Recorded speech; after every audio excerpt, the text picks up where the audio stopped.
कि कहाँ गइल गौवा के बचपन, मनवा आज उदास भइल बा। आ लौट के गाँवे आ गईनी जब हमसे ना बर्दाश्त भइल बा। लगा कि मेरी भाषा को, मेरी बात को, मेरे ख्याल को अगर अंग्रेजी के माध्यम से भी समझ रहे हैं नागालैंड के लोग, तमिलनाडु के लोग, तो मुझे लगा कि मैं भोजपुरी में कुछ अच्छा कर दिया हूँ। और उसके बाद फिर डिमांड आने लगा और फिर महारानी के लिए मैंने गाने लिखे। सीजन 2, 3 और 4 अभी आई हुई है सीरीज।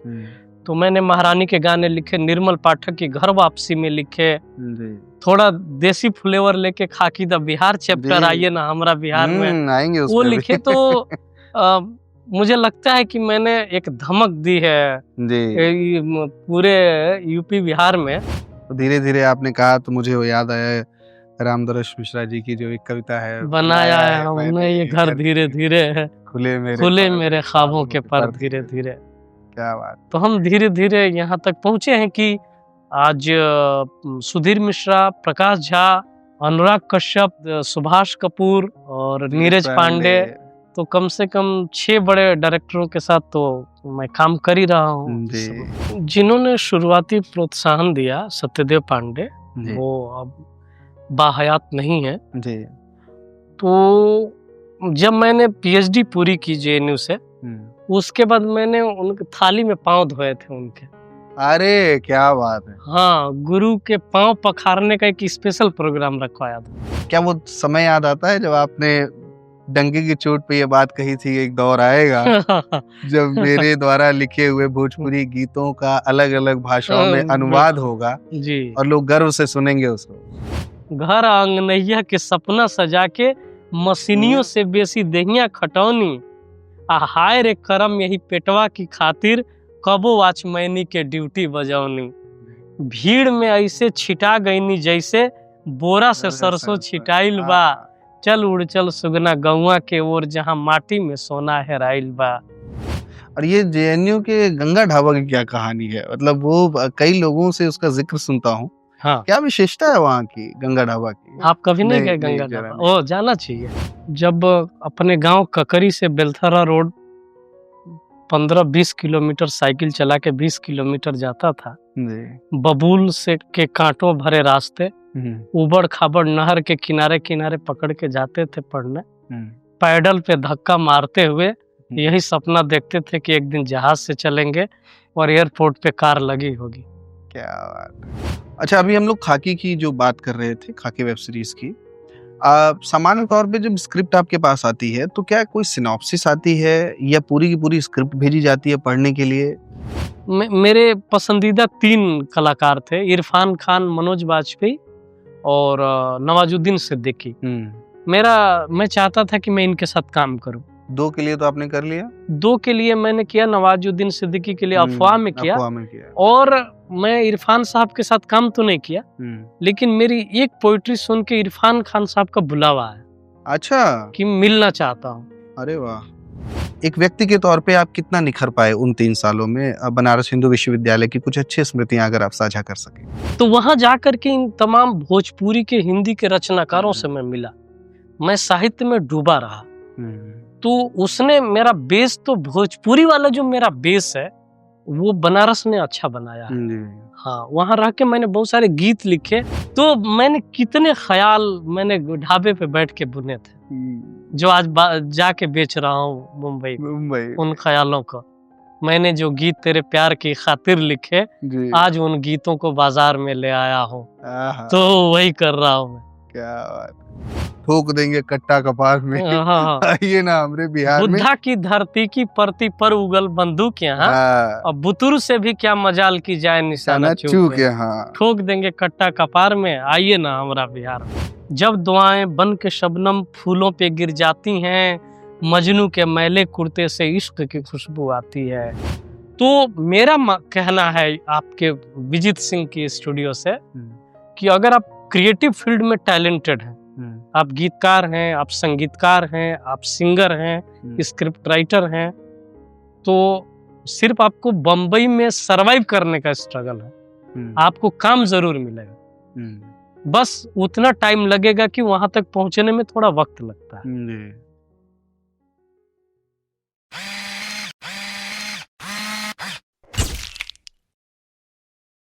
नमस्कार देवियों और सज्जनों, विजय सिंह स्टूडियो में आप सभी का हार्दिक स्वागत है। हाजिर हैं अपने बेहद खास शो के साथ जिसका नाम है मुसाफिर किस्सों वाला। इस शो में हम आपकी मुलाकात कराते हैं उन विभूतियों से जिन्होंने अपने त्याग और समर्पण की बुनियाद पर सफलता रूपी एक ऐसी इमारत खड़ी की है जिससे ना सिर्फ वर्तमान पीढ़ी बल्कि आने वाली तमाम पीढ़ियां प्रेरित होती रहेंगी। आज हमारे बीच में जो मेहमान हैं वो वर्तमान में यानी कि हमारी पीढ़ी की जो हिंदी फिल्म इंडस्ट्री है उसके बेहद उम्दा गीतकार हैं। ऐसे गीतकार जिनकी कलम की स्याही की हर एक बूंद में गांव की मिट्टी बसती है। उत्तर प्रदेश का एक जनपद बलिया, बलिया का एक गांव ककरी, जहां से ये ताल्लुक रखते हैं। ककरी में गुजरता है इनका खूबसूरत सा बचपना। बचपना भी ऐसा कि महिलाएं खेतों में फसलें बो रही हैं, वहां गीत गाए जा रहे हैं। महिलाएं गांव से शहर जा रही हैं मेला देखने के लिए, वहां गीत गाए जा रहे हैं। अनाज कूटा जा रहा है, वहां गीत है। भूजा भूना जा रहा है, वहां गीत है। और इन सारी चीजों का इनके व्यक्तित्व पे इतना प्रभाव पड़ता है कि कक्षा 2 से ही ये कविताएं और गीत लिखने लगते हैं। आलम यह है, विद्यालय में 15 अगस्त का कार्यक्रम हो, 26 जनवरी का या कुछ और, सीनियर हो या जूनियर हो, हर कोई इन्हीं के लिखे हुए गीत गाता है। ठीक ठाक लोकप्रियता स्थानीय स्तर पर इनकी हो जाती है। शुरुआती शिक्षा वहां ग्रहण करते हैं, फिर निकल पड़ते हैं काशी की नगरी वाराणसी। बनारस हिंदू विश्वविद्यालय से स्नातक की शिक्षा ग्रहण करते हैं और फिर निकल पड़ते हैं देश की राजधानी दिल्ली की ओर, जेएनयू, जहां पे पूरे 1 दशक व्यतीत करते हैं। पीजी करते हैं, एमफिल करते हैं, पीएचडी करते हैं और एक ऐसे परिवेश से परिचित होते हैं जो इनके व्यक्तित्व को निखारता है। वहां से निकल पड़ते हैं माया नगरी मुंबई की ओर। जब बीएचयू और जेएनयू के मित्रों के साथ बैठते थे तो मन में एक कसक होती थी भोजपुरी भाषा को लेकर के। भोजपुरी भाषा में जो अश्लीलता आई, जो गीतों में अश्लीलता आई, उसको लेकर चिंतित रहते थे। वो कहते थे कि भोजपुरी गीतों में जो अश्लीलता का धब्बा है मैं उसको मिटाना चाहता हूं। वो उनसे कहते थे कि एक दिन ऐसा आएगा जब मेरे लिखे भोजपुरी के गीतों को दुनिया की अलग अलग जो भाषाएं हैं उसमें उसका अनुवाद होगा और पूरी दुनिया भोजपुरी की चमक को देखेगी। थोड़ा संघर्ष होता है मुंबई में, लेकिन आज जिस दौर में हम बैठे हैं, डॉक्टर सागर साहब ने उस सपने को सच कर दिखाया है। मुख्य धारा का जो हिंदी सिनेमा है उसमें भोजपुरी की धमक पूरे शान से इन्होंने मचाई है।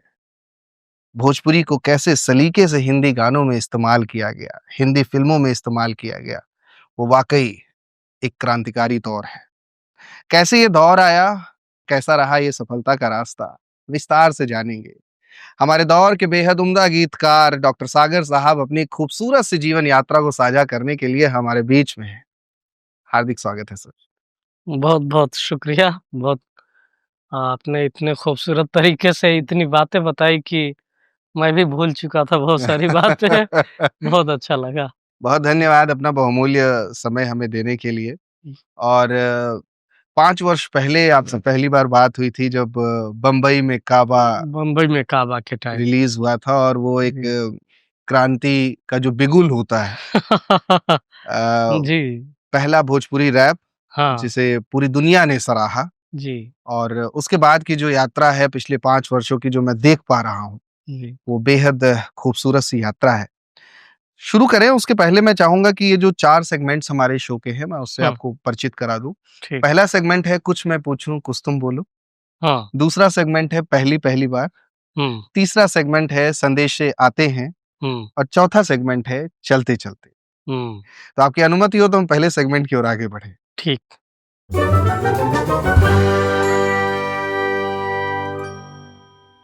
बीएचयू और जेएनयू का वो दौर,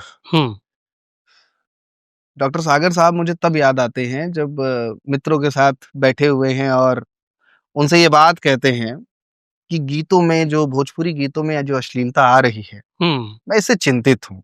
ये एक धब्बा है, इतनी खूबसूरत सी जो बोली है उस पर ये धब्बा है, मैं इस धब्बे को मिटाना चाहता हूँ। जी। मैं ऐसा गीत लिखना चाहता हूँ कि जिस गीत को पूरी दुनिया सुने और सराहे और हमारी जो मिट्टी की खुशबू है, हमारी भाषा की जो खुशबू है, उससे परिचित हो। जी। आज जेएनयू के इस रूम से ये जो इतनी लंबी यात्रा आपने तय की है, हाँ। आपको लगता है उस धब्बे को थोड़ा बहुत मिटा पाए हैं आप? उसमें देखिए, उसमें मैं जब काम करना शुरू किया, जी। तो मतलब बीएचयू में रहते हुए मेरी अपनी हदें ये थी कि मैं एक नौकरी में जाना चाहता था, जी। ताकि गरीब परिवार में होने की वजह से होता है कि आदमी पहले नौकरी की तलाश करे। जी। लेकिन जब मैं जेएनयू पहुँचा, हुँ। अच्छा मैं बीएचयू में तो चलो बड़ी वाहवाही लूट ली भोजपुरी कविताएँ सुना के, हुँ। क्योंकि बनारस है तो गाज़ीपुर, बलिया, देवरिया और पूर्वांचल जी। बीएचयू के अंदर है। जब मैं जेएनयू आया तो मैं सोचा नहीं कि इतनी ज़्यादा तारीफ़ मिलेगी। जब मैं वहाँ जाके जेएनयू पहुँचते ही मैंने एक प्रोग्राम रखा था, एक शाम महेंद्र मिस्र के नाम। वाह! तो मैं सोचा पता नहीं कौन आएगा, कौन नहीं आएगा प्रोग्राम सुनने के लिए, हुँ। और इतनी भीड़ लग गई कि बैठने की जगह नहीं थी और मैं मुसलसल 3 घंटे तक बोलता रहा। वाह! और जेएनयू के स्कॉलर, मैं तो एमए में गया था और पीएचडी तक के लोग बैठे रहे, प्रोग्राम देख रहे हैं और मुझे सुन रहे हैं। हुँ। मुझे लगा कि यार भोजपुरी को अगर इस ढंग से ये अंग्रेजी बोलने वाले लोग अगर इतनी तवज्जो दे रहे हैं तो इस पे काम करना चाहिए। हुँ। तो मैं सच आपको बताऊं कि मैं जेएनयू के 10 वर्षों में मैंने कभी हिंदी पोइट्री नहीं की। वाह! मैंने सिर्फ भोजपुरी लिखी। जीवन में मैंने बचपन से लेके और पीएचडी तक भोजपुरी ही लिखी है। हुँ। मैं अपने जब दोस्तों को बताया कि मैं बॉम्बे में जाना चाहता हूँ, और बोले बॉम्बे क्या जाओगे? उस समय तो मतलब फ़िल्में नहीं हैं और हुँ। भोजपुरी फ़िल्में तब नहीं बन रही थी, ससुरा बड़ा पैसा वाला अभी आया हाँ, नहीं हाँ, था। हाँ, हाँ। तो क्या करने, लेकिन मुझे लगता था कि मैं मुझे याद है कि एक पत्रिका थी विकास नारायण राय की, जी। तो मैंने ख़्वाहिश जताई थी कि मेरी एक भोजपुरी कविता इसमें छापी जाए, हुँ। लेकिन नहीं छपी। हुँ। और भोजपुरी फ़िल्मों की बात की, गानों की बात की, तो लोग, मेरे दोस्तों ने, आजकल जो सारे ब्यूरोक्रेट हैं इस समय, हुँ। तो वो बोलते थे कि नहीं यार तुम्हें पहले नौकरी करनी चाहिए। लेकिन मैं दृढ़ प्रतिज्ञ था कि मुझे इस पे काम करना है और मैं मुंबई गया। हुँ। मुंबई जाने के बाद इस पे जब मैं काम करना शुरू किया तो सच पूछिए तो जो बम्बई में काबा मिला, हुँ। तो बम्बई में काबा को अंग्रेजी में भी ट्रांसलेट किया गया। हुँ। और मेरे जो जेएनयू के वो दोस्त हुँ। जो तमिलनाडु से हैं, केरल से हैं, नागालैंड से हैं, हुँ। मणिपुर से हैं, हुँ। उन लोगों का फ़ोन आना शुरू हुआ। हुँ। मैंने कहा कि तुम्हें कैसे समझ में आया? तो बोला कि वो अंग्रेजी में ट्रांसलेटेड है ना, हम देख रहे थे और वो ट्रांसलेशन पढ़ रहे थे। जी। मैं कहा कि मेरी भाषा को, मेरी बात को, मेरे ख़्याल को हुँ। अगर अंग्रेजी के माध्यम से भी समझ रहे हैं नागालैंड के लोग, तमिलनाडु के लोग, हुँ। तो मुझे लगा कि मैं भोजपुरी में कुछ अच्छा कर दिया हूँ। और उसके बाद फिर डिमांड आने लगा और हुँ। फिर महारानी के लिए मैंने गाने लिखे। सीज़न 2, 3 और 4 अभी जी, जी। आई हुई है सीरीज़। हुँ। तो मैंने महारानी के गाने लिखे, निर्मल पाठक की घर वापसी में लिखे, जी। थोड़ा देसी फ्लेवर लेके खाकी द बिहार चैप्टर जी। आइए ना हमरा बिहार में, आएँगे उस वो पे भी। लिखे। तो अ, मुझे लगता है कि मैंने एक धमक दी है जी। पूरे यूपी बिहार में। हुँ। एक मेरी पोजीशन तो बनी है कि मैंने हिंदी फ़िल्मों में भीड़, जिसमें राजकुमार राव, भूमि पेडनेकर, दिया मिर्ज़ा, ये तमाम वो हीरोइनें हैं जिनका कोई ताल्लुक नहीं है भोजपुरी से। जी। कोई हरियाणा से है, कोई दिल्ली से है और कोई हैदराबाद से है। जी। गीत भोजपुरी है। जी। गाया है ओम प्रकाश यादव ने, बिरहा गायक हुँ, बक्सर। हुँ, हुँ, हुँ। तो मैंने इतना तो काम कर दिया है कि मैं भोजपुरी को हुँ। हिंदी फ़िल्मों में हुँ। जितना मुझे मौका है मैंने करने की कोशिश की है। जी, जी। अ, जब आपके दोस्त कॉल करते हैं अलग-अलग स्टेट से और ये बात कहते हैं कि हमने अंग्रेज़ी में उसको देखा सबटाइटल के साथ, हाँ। तो क्या वो समय याद आता है जब आपने डंके की चोट पे ये बात कही थी, एक दौर आएगा जब मेरे द्वारा लिखे हुए भोजपुरी गीतों का अलग-अलग भाषाओं में अनुवाद होगा जी। और लोग गर्व से सुनेंगे उसको। तो हुँ। वो दौर याद आता है? वो बात याद आती है कि आज अनुवाद हो रहा है, कैसा लगता है आपको? हाँ, बिल्कुल, मैं वो सोचता था, कहता था मैं, हुँ। तो तब ये तब की बात है जब भोजपुरी की हालत अच्छी नहीं थी। जी। आज जिस मकाम पे है भोजपुरी, हुँ, जितना पॉपुलर है, हुँ, उससे अब मतलब लगता है कि मैं जो कह रहा था, हुँ। वो इम्पॉसिबल जैसा था। जी, जी, लेकिन जब मैं कर दिया हूँ और दिख रहा है, दोस्तों के फ़ोन आ रहे हैं, तो उससे समझ में आता है कि जी, जी, जी। तो मैं खुश होता हूँ कि उस दौर को याद करके। आप के एक मास्टर साहब हुआ करते थे, जो आपको बहुत एप्रिशिएट करते थे। नाम उनका मैं थोड़ा भूल रहा हूँ आपके। सत्यदेव पांडे। हाँ, हाँ। जी, सत्यदेव पांडे मास्टर साहब की वो प्रशंसा हाँ। और आज का ये दौर जब आपके द्वारा लिखे गए गीतों को अरिजीत सिंह, जुबिन नौटियाल, श्रेया घोषाल, राहत फ़तेह अली खान साहब, आतिफ़ असलम, कैलाश खेर, सुनिधि चौहान, उदित नारायण, अलका याग्निक, जावेद अली और इस तरह के दिग्गज गायकों के साथ जो नवोदित गायक हैं, उन्होंने भी आवाज़ दी। हुँ, इस जर्नी को देखते हैं, जी, एक ककरी गाँव का वो बच्चा वहाँ से निकल कर के आज इस मुकाम तक पहुँचा है। जी। क्या वो मास्टर साहब कभी याद आते हैं जिन्होंने शुरुआती प्रोत्साहन दिया? जिन्होंने शुरुआती प्रोत्साहन दिया, सत्यदेव पांडे, जी, वो अब बाहयात नहीं है। जी। तो जब मैंने पीएचडी पूरी की जेएनयू से, हुँ। उसके बाद मैंने उनकी थाली में पाँव धोए थे उनके। अरे! क्या बात है! हाँ, गुरु के पाँव पखारने का एक स्पेशल प्रोग्राम रखवाया था, क्या बात है! जिसमें तमाम गायक आए थे, उसमें बिरहा गायक आए थे वाह! और एक बड़ा कल्चरल प्रोग्राम, आज तक उस प्रोग्राम को याद किया जाता है मेरे गाँव में। ये तो अद्भुत बात आप बता रहे हैं। मैंने तो मतलब आज तक इस तरह का संस्मरण नहीं सुना। हाँ, तो मैंने थाली में पाँव धोए थे सत्यदेव पांडे के। वाह!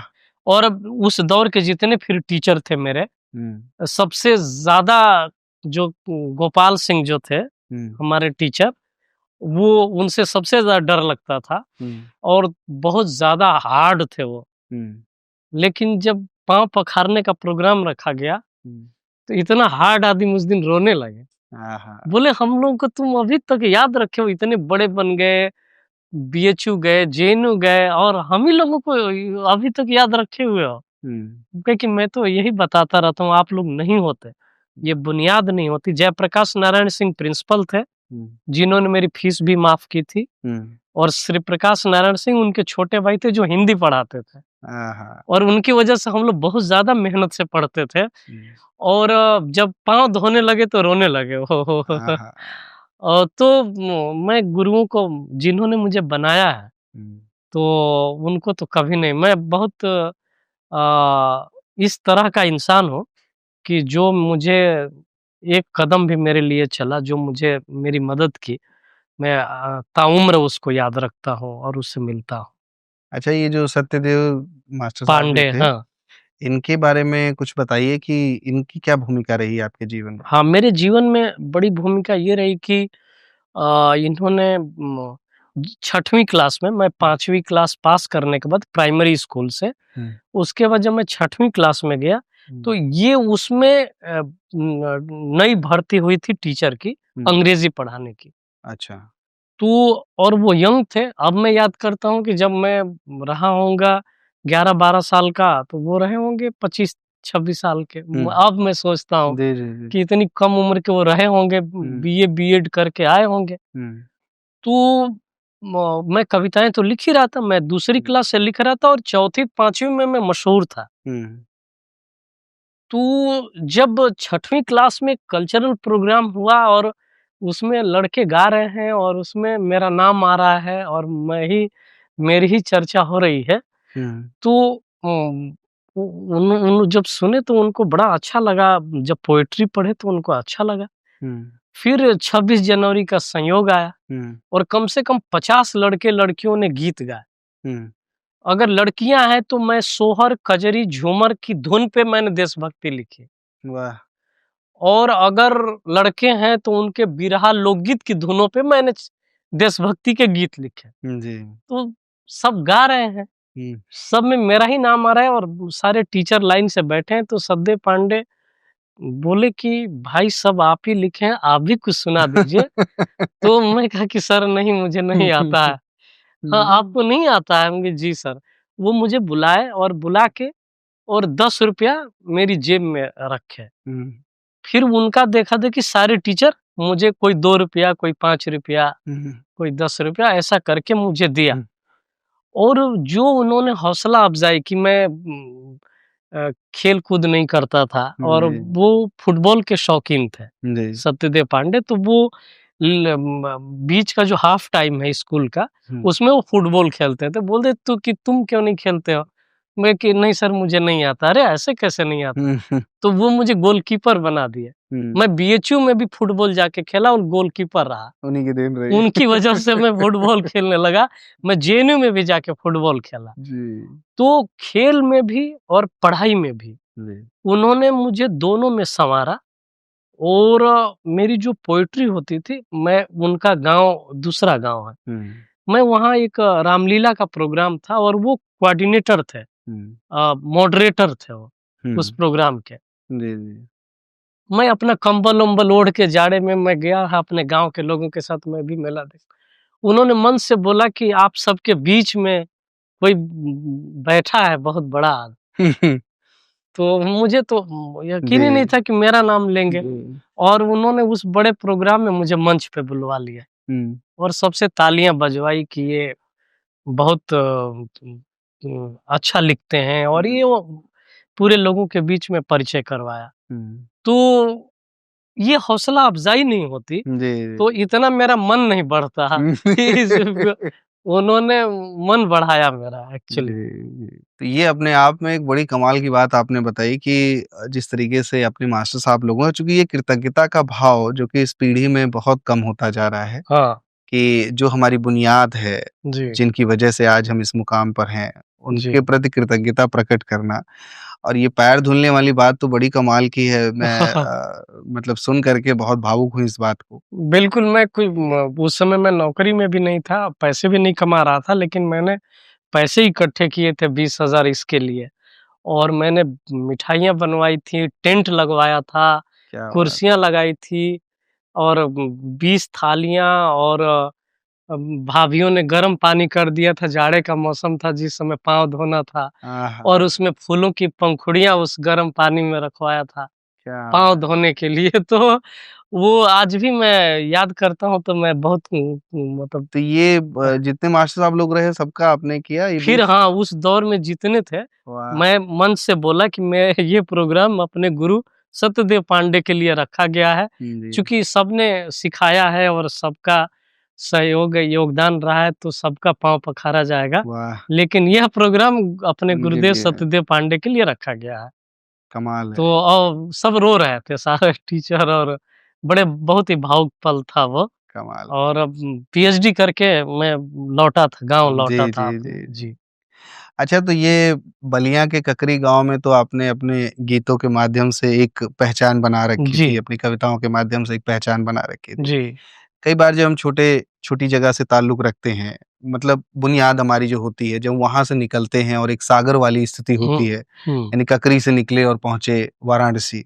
हाँ। तो बनारस और बनारस का बीएचयू, मतलब आप एक सागर में पहुंच गए थे वहां से निकल करके। जी। तो वहां पे जो एक आपका अपना अस्तित्व था, उसकी पहचान वहां पर कैसे बनी आपको? उस समय तो आप सागर लिखते होंगे, डॉक्टर सागर तो बाद में हुए। हाँ, सागर तो हम सिनेमा में जाके लिखे हैं। अच्छा, तो वहां पहुंच करके अपने आप को या आपकी पहचान बनारस हिंदू विश्वविद्यालय में एक लेखक के तौर पे, कवि के तौर पे, गीतकार के तौर पे कब और कैसे बनी? उस समय कुछ कल्चरल प्रोग्राम हो रहे थे जी। तो पहले तो क्या है कि कवियों की एक बीमारी होती है कि वो लिखते हैं तो सुनाना चाहते हैं दोस्तों को, यार ये मैंने लाइन लिखी है सुनो ना। तो मैं सुनाया तो एकाएक दोस्त एकदम प्रभावित हो गए।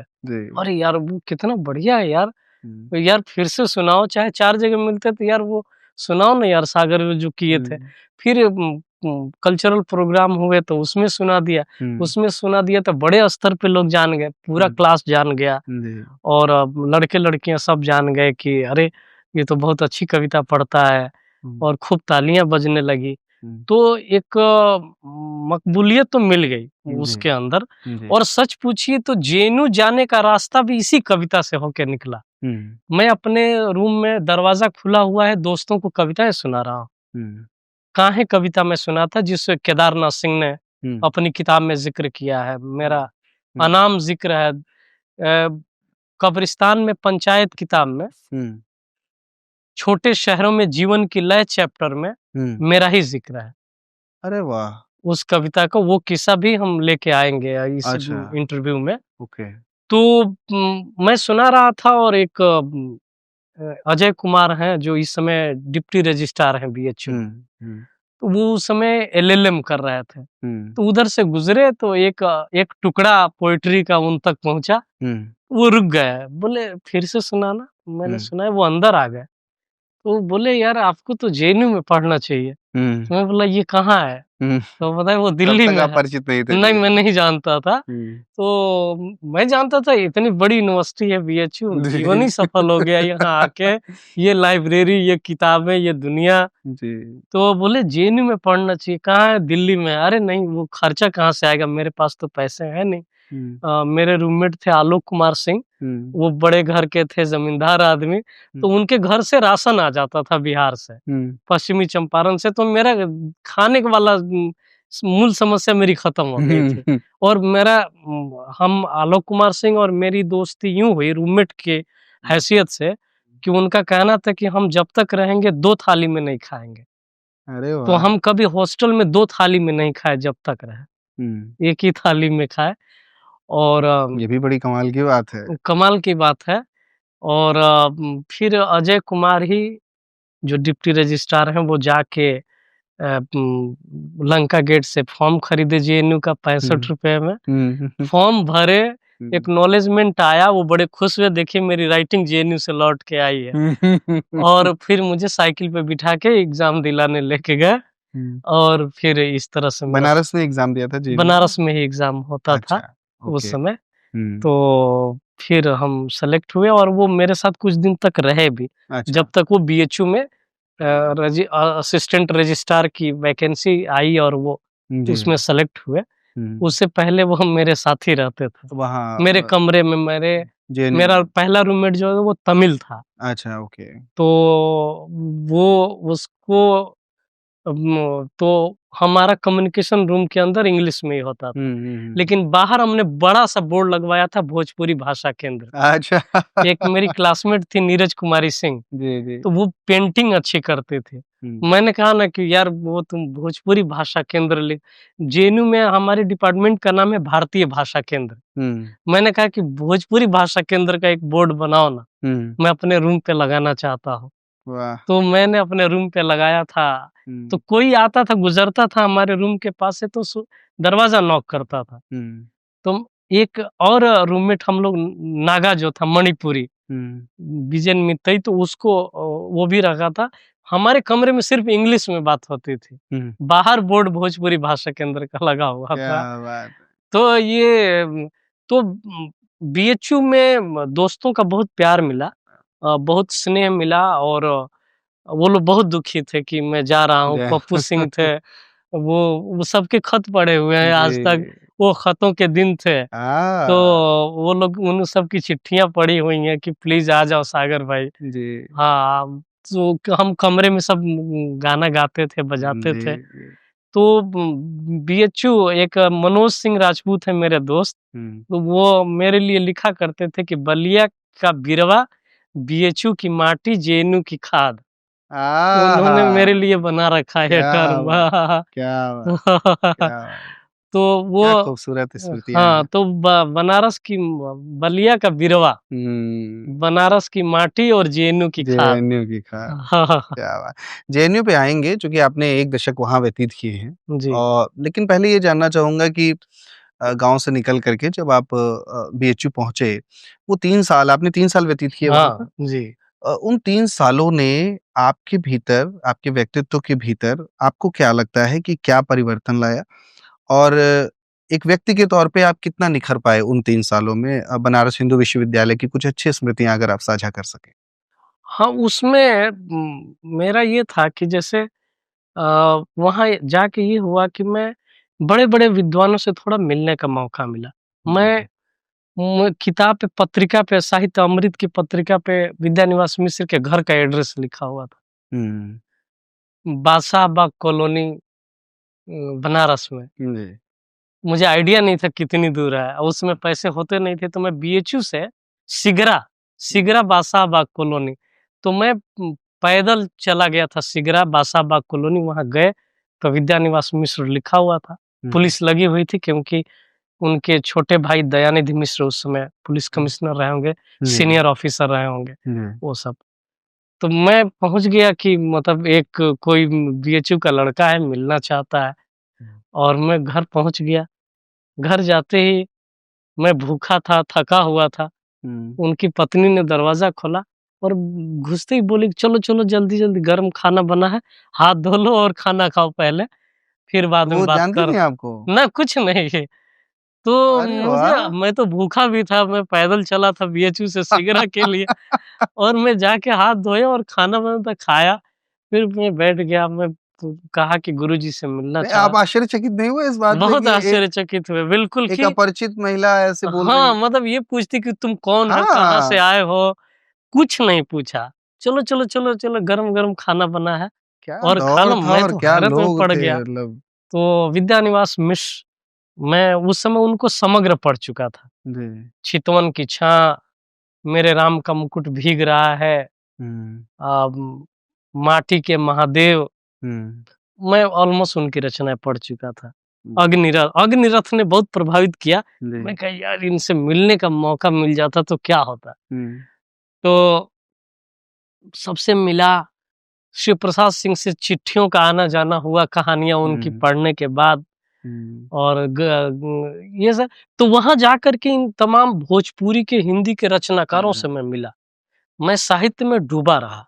हुँ। तो उसने मेरा बेस, तो भोजपुरी वाला जो मेरा बेस है, वो बनारस ने अच्छा बनाया है। जी। हाँ, वहाँ रह के मैंने बहुत सारे गीत लिखे, और अशोक द्विवेदी की पत्रिका पाती है, हुँ। उस पत्रिका में हम उसमें खूब छपे। अच्छा। और छपने, उस ज़माने में छपना बहुत बड़ी बड़ी चीज़ बात हुआ होती थी, करती थी। बिल्कुल। बात तो 1998, 99, 97 में हुँ। समय कितनी बड़ी उपलब्धि जी। थी।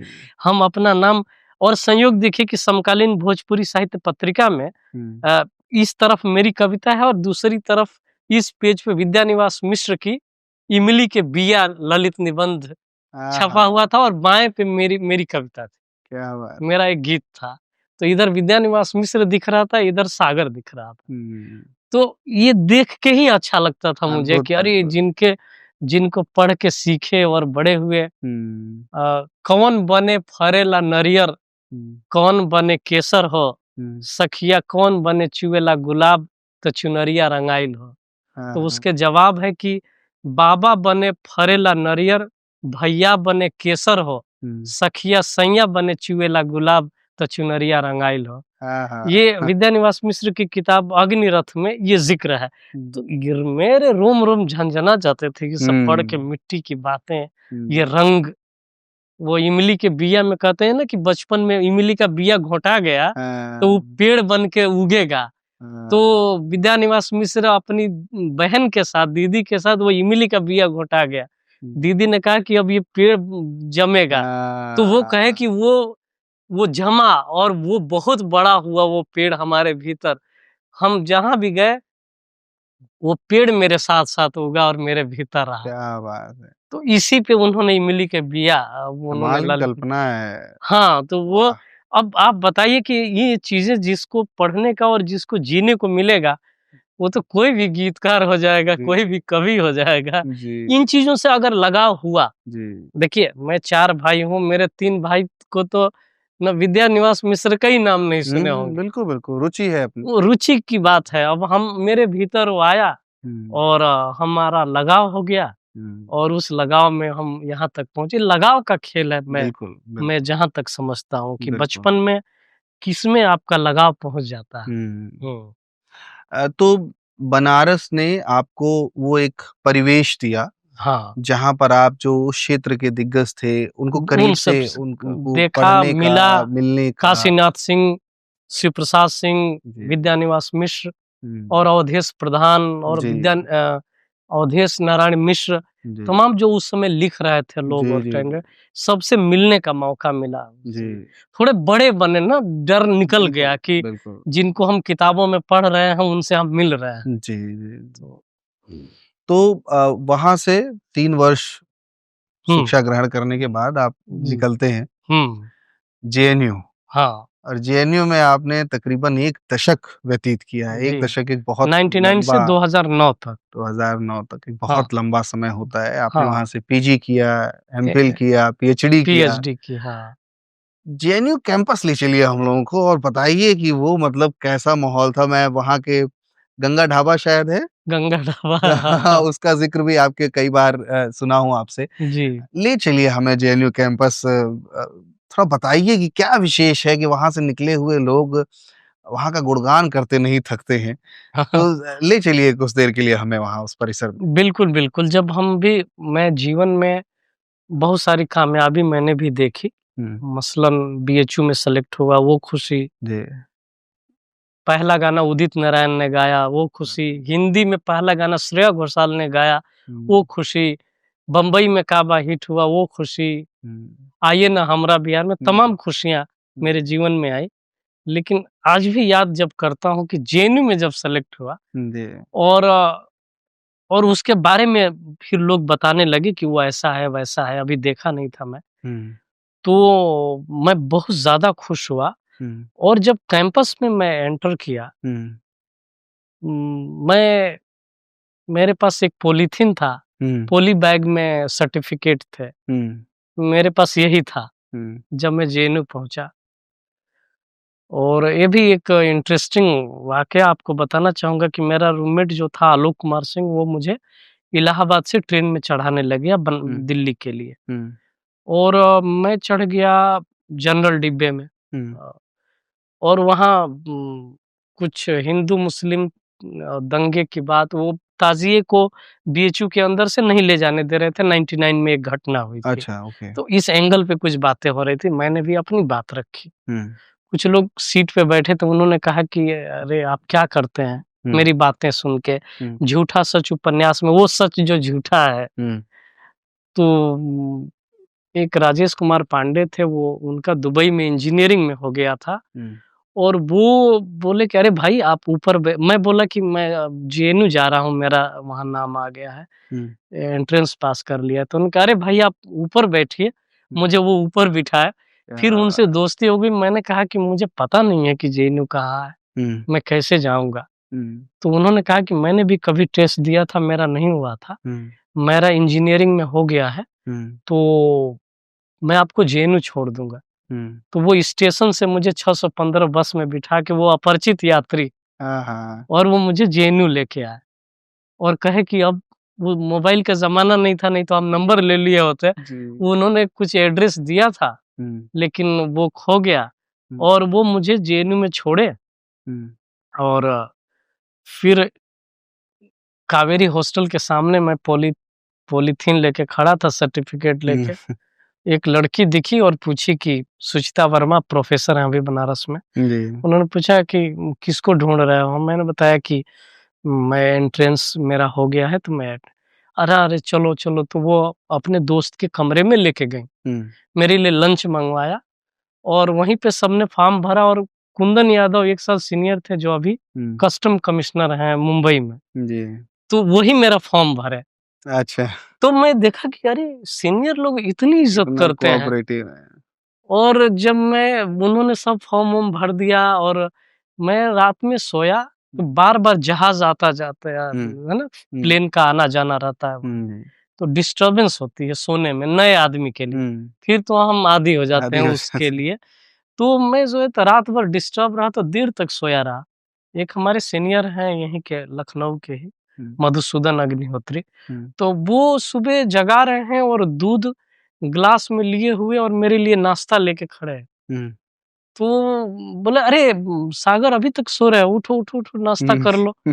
वो नाश्ता किए और मेरा हिस्सा लेके वो आ गए मुझे जगा के और नाश्ता कराए मेरे सीनियर। क्या बात।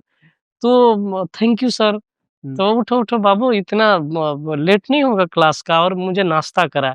मैंने जाना कि ये तो अलग ही दुनिया है, जहाँ सीनियर्स जूनियर्स को इतना प्यार करते हैं, इतना मानते हैं, इतना ख्याल रखते हैं। जी, जी। और फिर तमाम चीजें हैं कि वहाँ फिर लड़कियां सिगरेट पीते हुए दिखी, जो हम बनारस में नहीं देखे थे। वो जीन्स पहनी हुई टी शर्ट और सिगरेट पी रही हैं, तो हम सब हैरत करते थे कि अरे ये ये किस दुनिया में आ गए। बड़ा अच्छा लगता था, जी, जी। हमको कभी खराब नहीं लगा। लड़कियों का से मंटो ने कहा है ना कि सिगरेट पीने से लड़कियों के भी फेफड़े ही खराब होते हैं। चरित्र खराब नहीं हाँ, होता। जितने मर्द हो जाओ चरित्र नहीं। तो हम भी बिना मंटो को पढ़े ही हमें तो अच्छा लगता था कि क्या जी। स्टाइल है, और क्या हमने भी कभी उस जमाने में सिगरेट पीने की कोशिश की, लेकिन बात बनी नहीं, मजा नहीं आया। तो मैं सोचा कि सिगरेट पीते हुए लोग पढ़ते हैं ये तो अच्छा है कि मजा नहीं आया हाँ, है। मजा बात नहीं आया बनी तो नहीं। हाँ, तो फिर हमने छोड़ दिया। और इस तरह का जो है वो एकदम अलग दुनिया है, एकदम। हाँ, बीएचयू में बॉयज हॉस्टल में बिरला हॉस्टल है, तो उधर से लड़कियां गुजरेंगे भी नहीं, और इधर कौन सी लड़की आके दरवाजा नॉक कर रही है, क्लासमेट कह रही कि तुम दरवाजा खोलो, और घर आ गई, और आ गई थकी है, दूर हॉस्टल की, तो सो भी गई आपके कमरे के अंदर कि थोड़ा मैं रेस्ट कर लेती हूँ। तो एकदम अलग दुनिया है, जहाँ लड़कियां उस रास्ते से हमारे टाइम में, अभी मैं गया था बीएचयू तो देखा कि लड़कियां भी उधर बैठ के बातें होते कर रही थी बिरला हॉस्टल के बाहर। हमारे समय में कोई लड़की वहां बैठ के बात नहीं कर सकती थी, वो निकल जाएगी, उस रास्ते से गुजर जाएगी, रुक नहीं सकती है। और बड़ी खराब गालियां वो सुनेगी लड़कों के माध्यम से। और जेएनयू की दुनिया ही अलग थी, वो तो सब एक एक साथ मिल के रहना और जीना हर एंगल पे। क्लास में भी जिस रंग की, एक तो संख्या कम थी, हम सारे 18 लोग सेलेक्ट हुए थे। 18 लोग ही थे, 14 लड़के और 4 लड़कियां। तो वहां जाके वहां की दुनिया अलग थी, पढ़ाई का स्टाइल, सेमिनार टर्म पेपर लिख करके एक टॉपिक दिया गया है कबीर पे, अगर तो उस पे 18 लोग कबीर पे अलग अलग अंदाज में लिख रहे हैं, और मंच पे चढ़ के बोलना है, और इधर से 17 लोग सवाल करेंगे और सबके जवाब देंगे, और प्रोफेसर देख रहे हैं कि आप कितना बढ़िया से जवाब दे पा रहे हैं, वही नंबर जुड़ेगा आपके जाके सर्टिफिकेट में एक सेमेस्टर का। तो रोज रोज आपका मूल्यांकन हो रहा है, रोज रोज आप अपनी कमियों को देख रहे हैं, हर हफ्ते सेमिनार हो रहा है, आप देख रहे हैं कि मेरा नंबर कम क्यों आया, तो उस पर फिर से आप काम कर रहे हैं, रोज रोज सुधरने का मौका मिल रहा है। तो एकदम वो अलग दुनिया है। और जेंडर के एतबार से, या हम लोग कुछ ऐसे बातें कर रहे थे, कहीं चोरी वोरी जेएनयू में हो गई थी, तो एक ने बोल दिया कि अरे यहाँ कभी चोरी चमारी नहीं होती है, तो सीनियर ने डांटा, बोला कि ये चमारी क्या है, और तुम लोगों को तमीज नहीं है, तुम लोग जेएनयू पढ़ने आए हो और चोरी चमारी बोल रहे हो। और वो खुद जो बोल रहा था वो ब्राह्मण था, मतलब जिसने डांटा। जी, जी। तो देखिए, ये तो चोरी चमारी बहुत नॉर्मल है कि कोई कहीं भी बोल देता है। जेएनयू में कोई ब्राह्मण सीनियर जो है डांटा, बड़ी महीन सी बात है दलित भाई। ओबीसी जो उसमें थे उनको डांटा, दुनिया ही अलग है। वहां समझ में है कि अरे हाँ यार, इस शब्द का कहे चोरी चकारी बोलो, या इस तरह की बातें क्यों करनी है, और तुम किसी जात को लेके आ रहे हो इसमें, क्योंकि ये तो समाज के संस्कारों में घुला हुआ है, नॉर्मल लगता है। जेएनयू में वो नॉर्मल नहीं है। छोटी-छोटी चीजों पे विमर्श करना, तर्क करना, रोज सुधरने का मौका है। हम कोई शब्द बोल रहे हैं, कोई बोल दिया कि इसके बावजूद भी, बड़ी बड़ी फिल्मों में डायलॉग में देखते हैं कि उसके बावजूद भी, तो तुरंत सामने वाला सीनियर रोकेंगे कि बावजूद के बाद भी का प्रयोग नहीं होता। तो हम गंगा ढाबा में बैठ के सीखते रहते हैं क्या बात। कि कहाँ भी लगाना, कहाँ नहीं लगाना है। द्वंद्व के दोनों वो द में व है। अभी एक फिल्म आई है द्वंद्व, उसमें लास्ट वाले में व नहीं, लोग फिल्म का नाम गलत लिख देते हैं। वहां गंगा ढाबे पे चाय पीते हुए आप 10 चीजें आपकी सुधर जाती हैं। भाषा के धरातल पे, इंटेलेक्चुअली, सामाजिक, धार्मिक, राजनैतिक, कल्चरली, हर तरह से आप रोज सीखते हैं और सुधरते जाते हैं। एक एक बात याद है कि कब किसने क्या टोका था कि नहीं ऐसे नहीं। अंग्रेजी बोल रहे हैं तो जो अंग्रेजी वाला नहीं, इसका तलफ्फुज ऐसे नहीं होता, प्रोनाउंसिएशन नहीं होता, प्रोनाउंसिएशन तो सिखा देगा। जो जो नागा होगा, जो केरल वाला होगा, तो वो उसको करेक्ट कर देगा। तो जितना सीखा, अरबी फारसी में जो जेएनयू में हुपा घराना बोलते हैं, हिंदी, उर्दू, अरबी, फारसी, कोई कोई लफ्ज आप निकालेंगे तो तुरंत अरबी वाला टोकेगा कि नहीं, यहाँ पे नुक्ता रहेगा, यहाँ नहीं रहेगा। जहाज के लास्ट वाले में है, जंजीर के पहले वाले ज़ में नुक्ता है, लास्ट वाले में नहीं है, बीच वाले में नहीं, कि वो जंजीर है और वो जहाज है। ऐसा सिखाते चलते हैं। तो कितना ये सीखने को, मुझे नहीं लगता कि भारत में कोई ऐसी जगह है कि चलते चलते आप शब्द, आप बात, आप भाषा, संस्कार आप सीखते चले। सामने वाला जरूर टोकेगा आप। जी जी। हाँ। और ये जेएनयू के गंगा ढाबा की क्या कहानी है? मतलब वो कई लोगों से उसका जिक्र सुनता हूँ। हाँ। क्या विशेषता है वहाँ की गंगा ढाबा की? आप कभी नहीं गए गंगा ढाबा? ओ, जाना चाहिए। वो गंगा ढाबा क्या है? वो कुछ नहीं है, मतलब एक चाय की दुकान है जी। और वहाँ पे एक स्पेस है जहाँ पे पत्थर रखे हुए हैं जी। और वो वहाँ पे शाम को चाय पीने के लोग उन पत्थरों पे जाते हैं। अब 4 पत्थर रखे हुए हैं ऐसे, 4 लोग बैठ के बातें कर रहे हैं, घनघोर सर्दी, ऊपर से गिर रही है ठंडक, जो कि उस पे शबनम जम जा रही है। अब घास के पत्तों पे शबनम जम जाती है। उस हालात में बैठ के सिगरेट पी रहे हैं और उसी सिगरेट से उन पत्थरों के बीच में थोड़ी आग लगा दी और गर्माहट भी ले रहे हैं और देश दुनिया की बड़ी बड़ी बातें कर रहे हैं।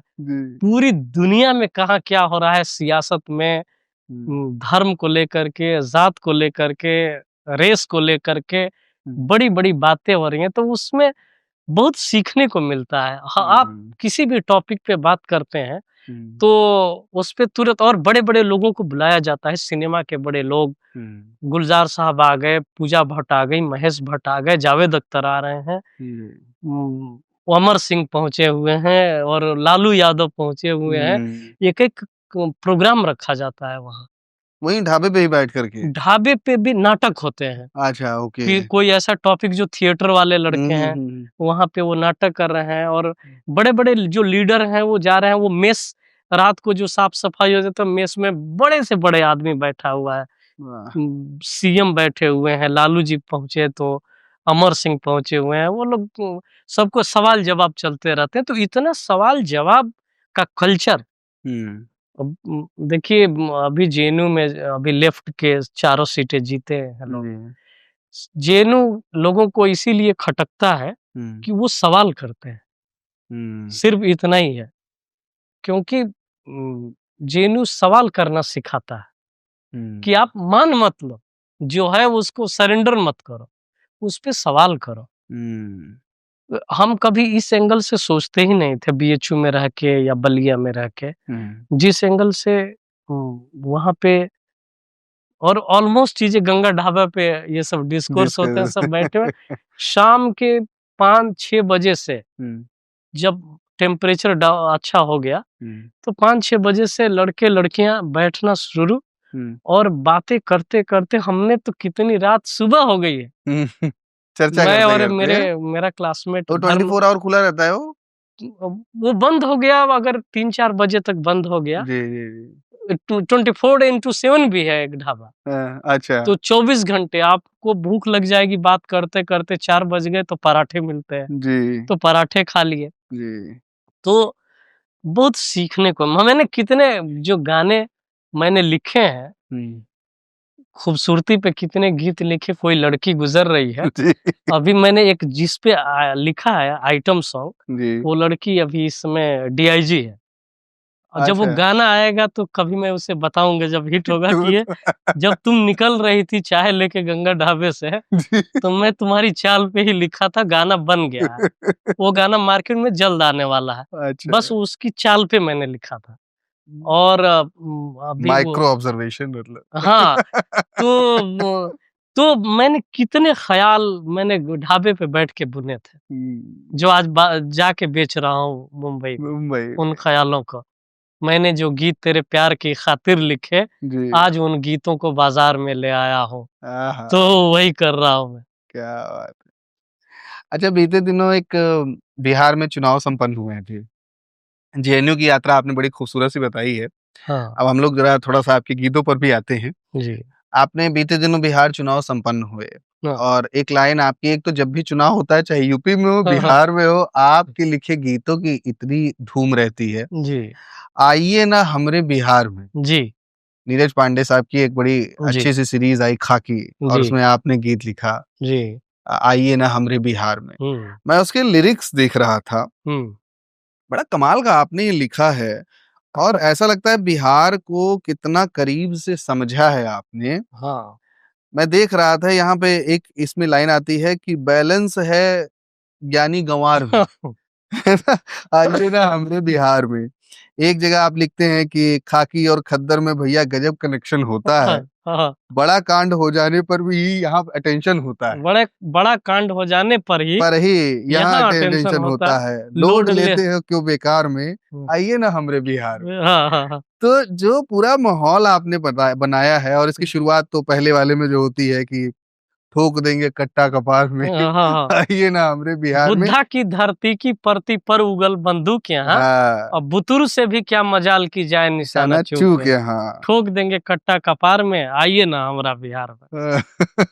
जी। तो ये जो गीत आपने लिखा है, मतलब कमाल की, इसमें अच्छी बात क्या है कि इतने खूबसूरत तरीके से आपने जो लेगेसी है बिहार की उसको भी रेखांकित किया है, जी। जो समस्याएं हैं उसको भी रेखांकित किया है और संभावनाओं पे भी चर्चा की है। जी।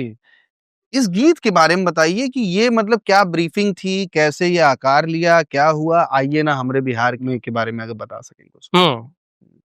ये अमित लोढ़ा की एक किताब है, बिहार बिहार पे उनके बिहार डायरी मेरे ख्याल से नाम है। हुँ।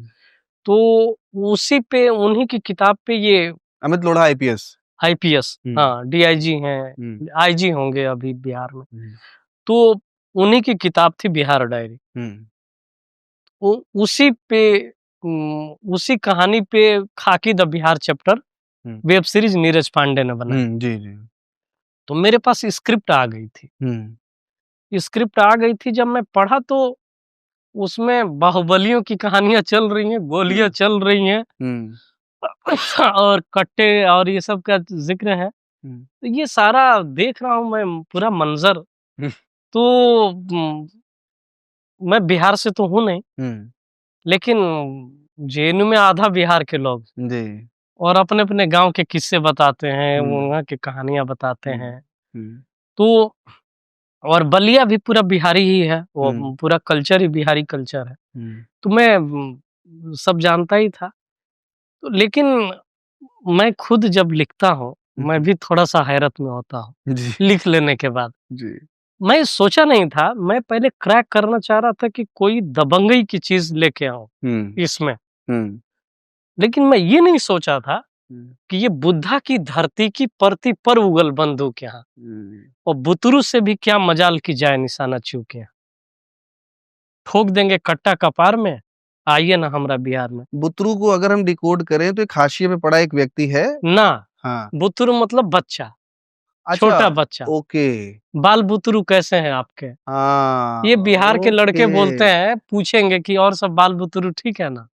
ओके। बाल बच्चा सब ठीक है ना? जी, तो जी। मैं बुतरू समझता था कि सब नहीं समझ पाएँगे। नीरज पांडे भी ब्रिंगिंग अप उनके कलकत्ता में है। जी।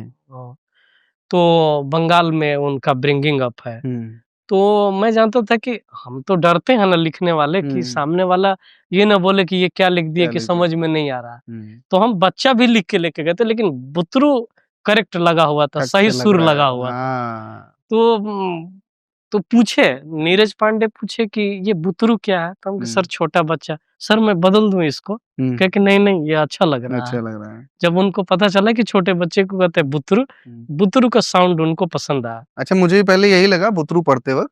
मैं जब लिरिक्स पढ़ रहा था इसकी हाँ कि बुतरू का मतलब एक ऐसा व्यक्ति जो हाशिए पड़ा हुआ व्यक्ति है, जो बंदूक बंदूक कभी देखा नहीं। लेकिन हाँ अच्छा हुआ आपने बताया, तो ये कम से कम जो हाँ, कि छोटा बच्चा से भी निशाना नहीं चूक निशाना सकता, नहीं। मार देगा एकदम निशाने जी, पे जी। है। तो खाकी और खद्दर में भैया गजब कनेक्शन होता है, और बड़ा कांड हो जाने पर ही यहाँ यहाँ टेंशन होता है।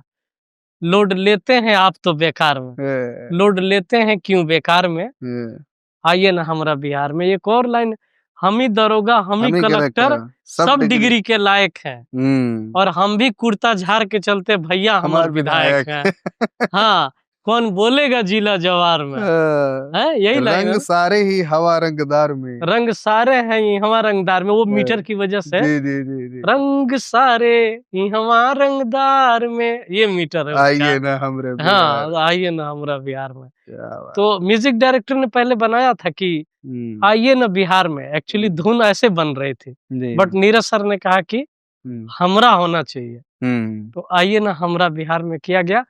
और सर ने एक बार में जो है, सर को मैं सुनाया नीरज पांडे को, और उन्होंने एक बार में डन कर दिया। बोले कि बहुत अच्छा है। आपके गीतों की अच्छी बात यह है कि चुनाव कहीं पर भी हो, हाँ पहले जब ये हुआ बिहार यूपी में चुनाव हुए तो यूपी में काबा चला, हाँ, वहाँ उसके हुए तो आइए ना हमरे बिहार में, जी हर सारे न्यूज चैनल की टैगलाइन यही थी। हाँ, तो अभी भी जो देश में कट्टा की बात चल रही है, जी खबरों में, न्यूज में, जो जितने दबदबे वाली बातें चलेंगी, हाँ हम ही शुरू किए हैं। लेकिन लोग समझते नहीं है, मैं सिर्फ उसकी बात नहीं करता। आप अगर बारीकी से मेरी पोइट्री पे नजर दौड़ाएं, तो मैं कहना क्या चाहता हूँ, बिल्कुल बिल्कुल, मैं कहना पूरी आपकी संस्कृति को लेके आ रहा हूँ। संस्कृति में क्या रहा, दिल दे देते ही हवा उधार में, तड़ बनने में लबनी लेकर बैठा है वो राजा है, और कुछ ही देर में पता चलेगा घाव इश्क का ताजा है। आहा। तो ये आइडिया मैं सोचता हूँ लिखने के बाद, मैं बहुत सोचता हूँ कि ये कहाँ से मेरे मन में आया होगा।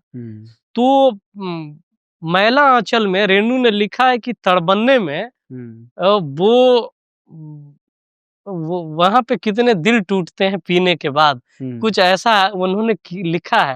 वो मेरे मेरे जीवाश्म में, मेरे भीतर कहीं रह गया। तो तड़ बनने में लबनी लेकर बैठा है वो राजा है, कुछ ही देर में पता चलेगा घाव इश्क का ताजा है, दिल दे देते हैं हवा उधार में, आइए ना हमरा बिहार में। तो यार हमने तो संस्कृति, हम तो प्रेम भी लेके आए हैं कि यहाँ ऐसे लोग होते हैं। क्या बात है जी, बहुत सुंदर। अच्छा, अभी हम लोग खाकी की जो बात कर रहे थे, खाकी वेब सीरीज की, सामान्य तौर पे जब स्क्रिप्ट आपके पास आती है तो क्या कोई सिनॉप्सिस आती है या पूरी की पूरी स्क्रिप्ट भेजी जाती है पढ़ने के लिए? क्या प्रक्रिया क्या पूरी रहती है? स्क्रिप्ट आती है। अच्छा, पूरी स्क्रिप्ट आती है, और तो हिंदी में रहती है या मतलब? वो इंग्लिश में रहती है एक्चुअली। ओके, रोमन में रहती है। रोमन में भी और इंग्लिश में भी। ओके। ऑलमोस्ट इंग्लिश में होती है, स्क्रिप्ट हिंदी में नहीं होती है। अभी तक मुझे हिंदी में कोई शायद ही स्क्रिप्ट मिली है।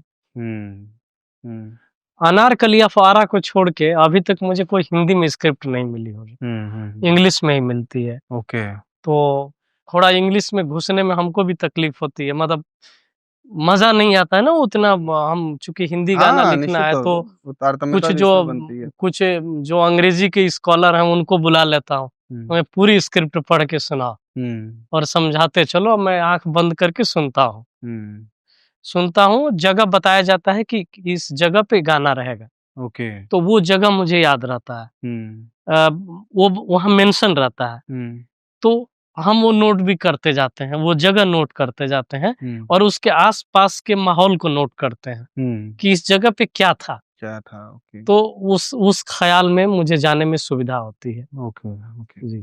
अच्छा, बीते दिनों एक मनोज वाजपेयी जी की फिल्म आई, अपूर्व सिंह कर्की ने डायरेक्ट की, भैया जी। हाँ, भैया जी का एक गाना है, बाग का करेजा। हाँ, तो एक तो बड़ा सुंदर फिल्माया गया और जो माहौल बनाया उसमें, हाँ, हाँ, मैं कहीं मनोज वाजपेयी जी को सुन रहा था, हाँ, तो उन्होंने आपकी बहुत प्रशंसा की है उस गीत के लिए, और उस गीत के लिए नहीं, चूंकि उन्होंने बम्बई में काबा पहले में आपके साथ किया काम है, कर और चुके, भैया तो जी के सारे गाने सारे लिखा गाने हूँ। आपने लिखा, तो वो कहीं बहुत प्रशंसा कर रहे थे। उन्होंने कहा कि वो पूरा बता रहे थे गीत बना कैसे, चूँकि बड़ा पॉपुलर हो गया था वो उस समय। अंग्रेजी में इंटरव्यू दिया है हाँ, ना? तो वो उन्होंने आपका ज़िक्र किया, उन्होंने कहा कि बहुत उम्दा लिरिसिस्ट हैं और सारी हाँ, चीज़ें हैं, तो चूँकि अमेजिंग अमेजिंग लिरिसिस्ट एग्ज़ैक्टली, ऐसा करके एग्ज़ैक्टली। उन्होंने बोला है। तो ये जो इसमें मनोज तिवारी जी की बड़ी भूमिका रही, हाँ, इस बहुत गाने में बहुत जान फूँकने में बिल्कुल बिल्कुल, बिल्कुल, बाग बिल्कुल। का कलेजा, हाँ, तो वो भी बड़ा ज़बरदस्त रहा।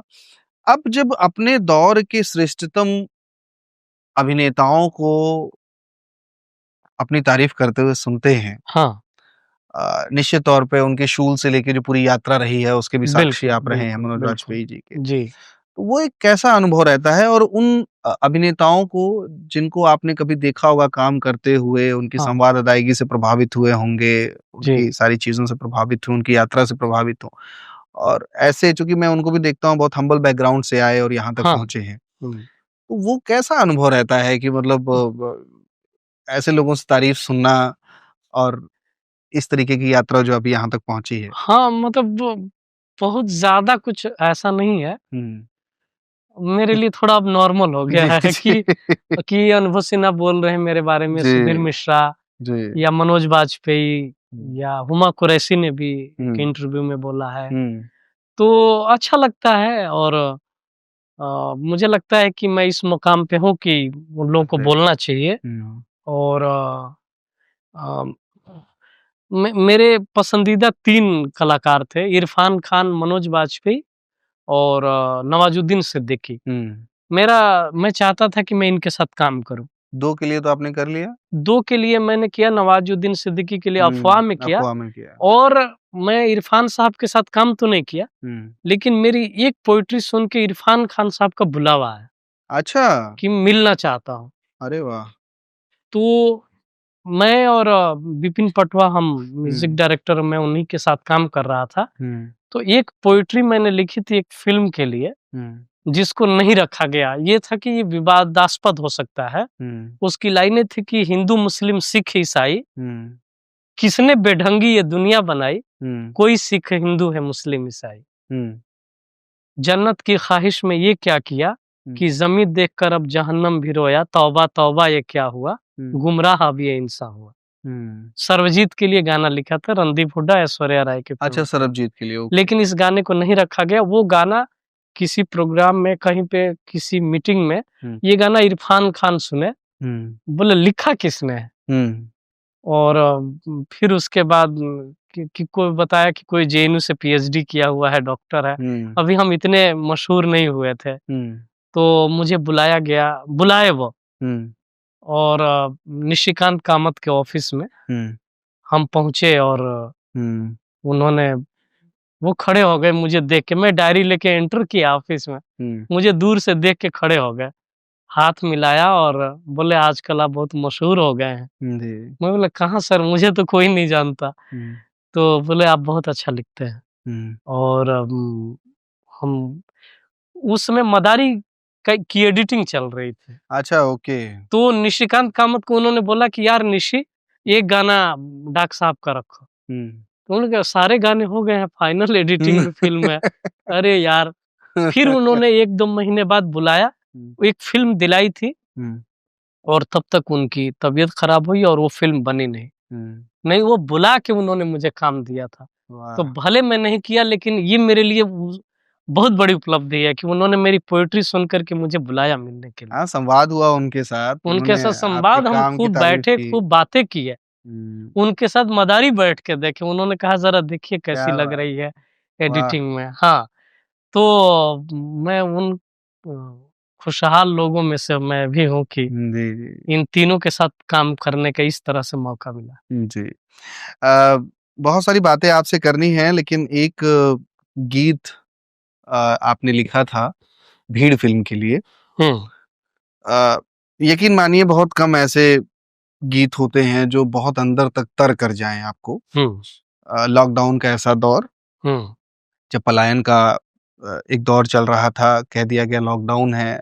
हुँ, बिहार के लोग विशेष रूप से यूपी बिहार के लोग जब वापस अपने घर आने लगे हुँ, और वो विभीषिका का एक दृश्य है जहाँ पे बॉर्डर सील हैं, बसें खड़ी हैं, लोगों को आना है और उनके ऊपर सैनिटाइज़र छिड़का जा रहा है, ये किया जा रहा है, लोग मर रहे हैं, सारी चीज़ें हो रही हैं और उस पर वो आपका एक गीत है।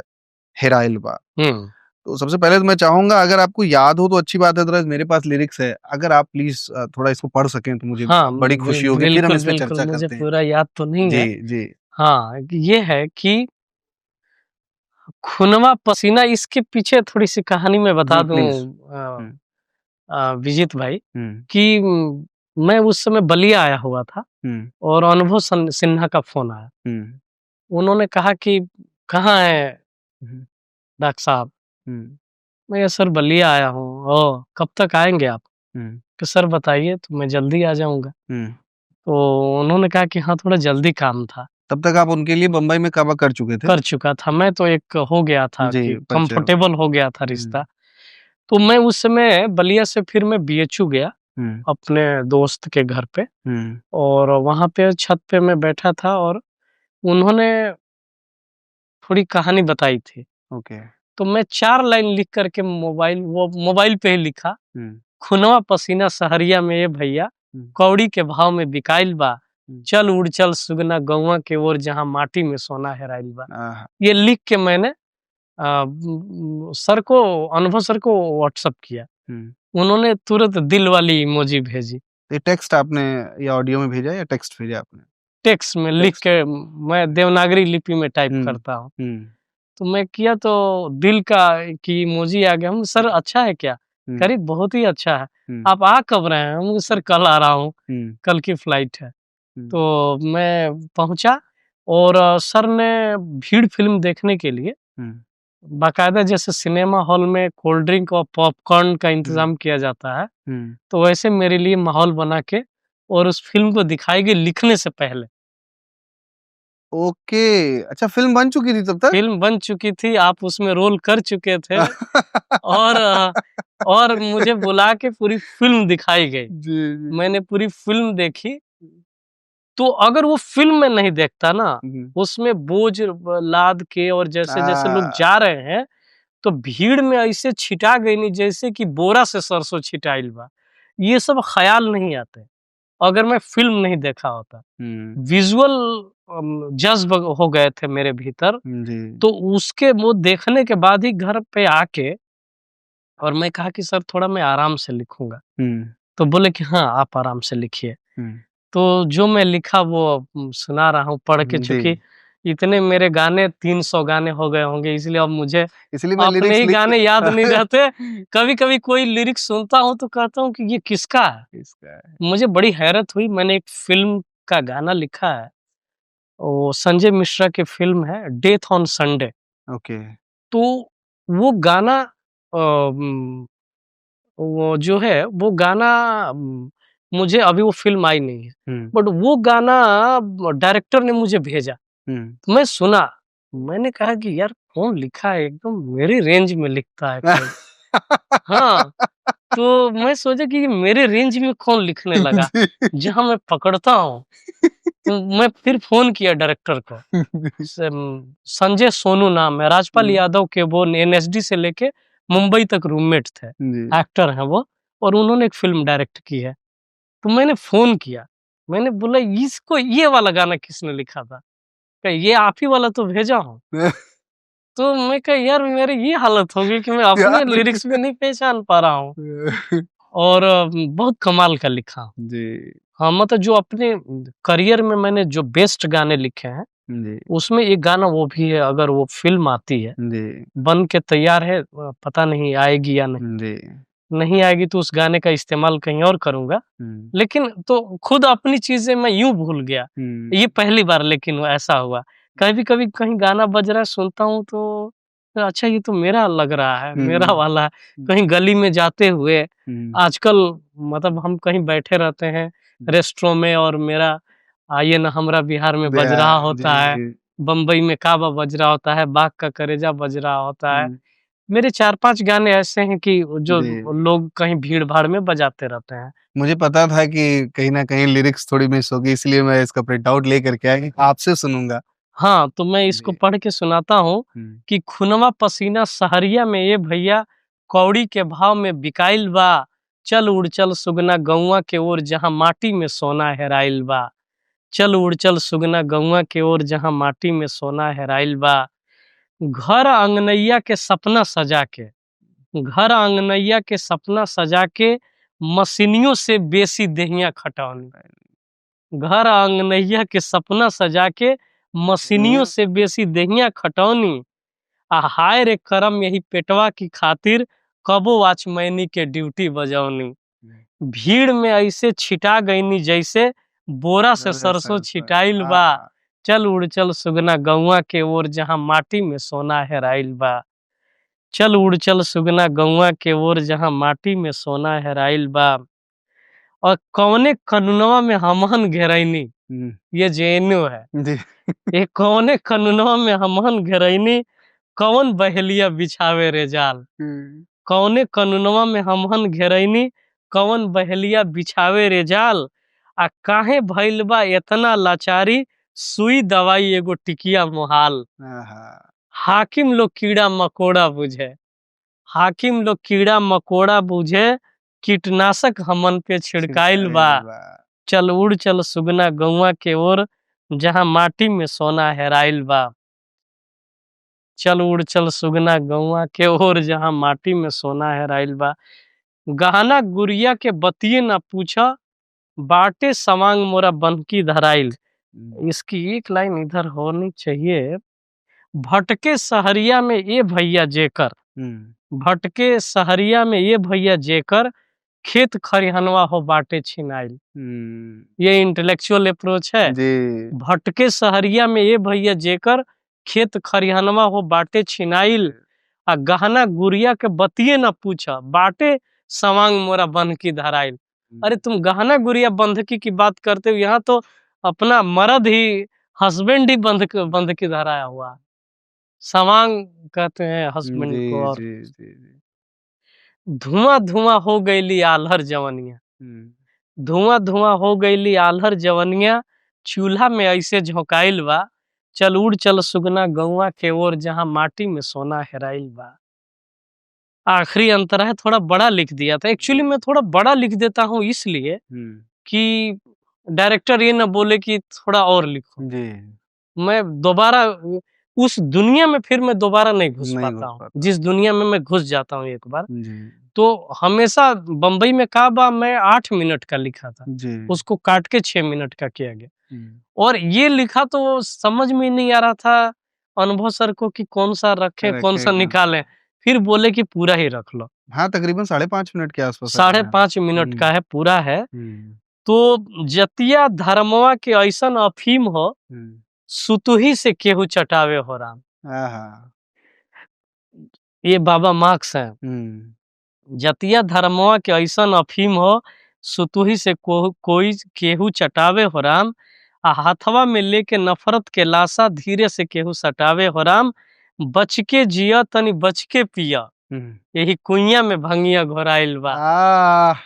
चल उड़ चल सुगना गौवा के ओर, जहाँ माटी में सोना हेराइल बा। बहुत सुंदर, बहुत सुंदर। इसको गाया भी इतना खूबसूरत तरीके से गया है ये। हाँ, ओम प्रकाश यादव ने इसे गाया है। बोलता भोजपुरी, भोजपुरी उनको बिरहा सम्राट की उपाधि गुलशन कुमार ने बहुत सुंदर गाया है, बहुत सुंदर। मतलब इतना वो जो खनक है आवाज में ना, और वो देसीपन है, अद्भुत है। मतलब आप खो जाते हैं, बिल्कुल ऐसा लगता है कि उसी मिट्टी से जुड़ा कोई व्यक्ति गा रहा है, कुछ भी बनावटी नहीं लगता है। बिल्कुल बिल्कुल, बहुत ही सुंदर है। तो ये हमारा पहला सेगमेंट ऑलमोस्ट समाप्त होने के कगार पर है। बाकी सारे सेगमेंट छोटे छोटे हैं, आपका बहुत वक्त ले रहे हैं हम। बस एक आखिरी सवाल इस सेगमेंट का पूछना चाहूंगा। आपने एक बड़ी यात्रा जीवन की तय की है। एक दौर ऐसा भी रहा होगा जब मन में बहुत सारे पशुपेश रहे होंगे, सफलता मिलेगी नहीं मिलेगी, उस दिशा में चल रहे हैं। और आज एक ऐसा दौर जब हिंदी सिनेमा जगत के लगभग सारे दिग्गज आपको जान रहे हैं बहुत अच्छे तरीके से। तो आज इस मुकाम पर पहुंचने के बाद मैं आपसे ये बात जानना चाहूंगा कि सफलता के मायने आपके लिए क्या हैं? जो लोग उस मुकाम को नहीं छू पा रहे हैं, वहां तक नहीं पहुंच पा रहे हैं, तो आपके मुताबिक एक योग्य व्यक्ति अगर सफल नहीं हो पाता है, बहुत सारे ऐसे योग्य लोग होंगे जो आपको लगता होगा बेहतर हैं लेकिन उस मुकाम तक नहीं पहुंच पाए। हाँ। तो आप ये जो एक कंपैरेटिव स्टडी करते हैं, चूँकि जिस मुकाम पे आज आप हैं, बहुत सारे लोग हैं जो हुनरमंद हैं लेकिन वो मुकाम नहीं मिल पाया। इस पूरे प्रोसेस को कैसे देखते हैं आप? हाँ, ये आपने बहुत सही सवाल उठाया। जी। एक्चुअली फ़िल्म इंडस्ट्री कोई यूपीएससी का एग्ज़ाम नहीं है, कोई यूजीसी का एग्ज़ाम नहीं है कि आप कमरे के अंदर बैठ के हुँ, खूब अच्छी पढ़ाई करके आप आईएएस बन सकते हैं। हुँ।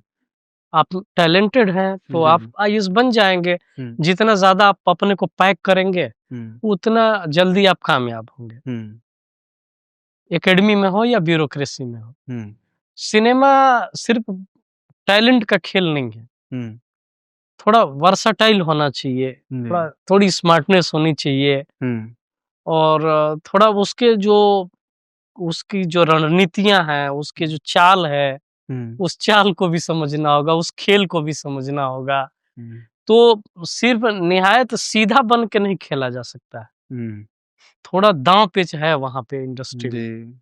और मेरा मानना है कि हुँ, क्रिएटिव फ़ील्ड में जीवन आसान है। हुँ, अगर आप टैलेंटेड हैं और क्रिएटिव में गए हैं, हुँ, सिनेमा में, हुँ, तो ये रास्ता आसान है। हुँ, एक्टिंग वाले में रास्ता कठिन है, हुँ, क्योंकि जो टैलेंटेड नहीं है, हुँ, डायरेक्टर, प्रोड्यूसर और हीरो का बेटा-बेटी, हुँ, वो भी उस हीरो ही बनेगा। या जो भी टैलेंटेड है, सलीम साहब अगर बहुत बड़े स्क्रिप्ट राइटर हैं, हुँ, तो वो भी अपने बेटे को हीरो बनाना चाहेंगे। हुँ, उसको स्क्रिप्ट राइटर नहीं बनाना चाहेंगे। हुँ, जावेद अख्तर अपने बेटे को गीतकार बनाना नहीं चाहेंगे, स्क्रिप्ट राइटर नहीं बनाना हुँ, उसको हीरो बनाना चाहेंगे। हुँ, वो रास्ता बहुत कठिन है। हुँ, क्रिएटिव फील्ड में वही कर सकता है जिसको ये काम आता है। जी। अगर जावेद अख्तर के बेटे फरहान अख्तर को पोएट्री करने नहीं आती है तो नहीं आती है। नहीं। गुलज़ार साहब की बेटी मेघना गुलज़ार को नहीं आती है तो नहीं आती है। हुँ, उनको डायरेक्शन आता है तो वो डायरेक्शन करेंगी। हुँ, वो बहुत बड़ी डायरेक्टर है। हुँ, तो क्रिएटिव फील्ड में चाहे गायकी है, हुँ, गायकी हो गई, स्क्रिप्ट राइटिंग हो गई, डायरेक्शन है, संगीत है, गीत लेखन है, ये सारी विधाओं में मैं समझता हूँ कि ज़्यादा स्ट्रगल नहीं हुँ, है। स्ट्रगल कितना है? हुँ, किसी बड़े डायरेक्टर तक पहुँचने का पहुँचने स्ट्रगल है। की।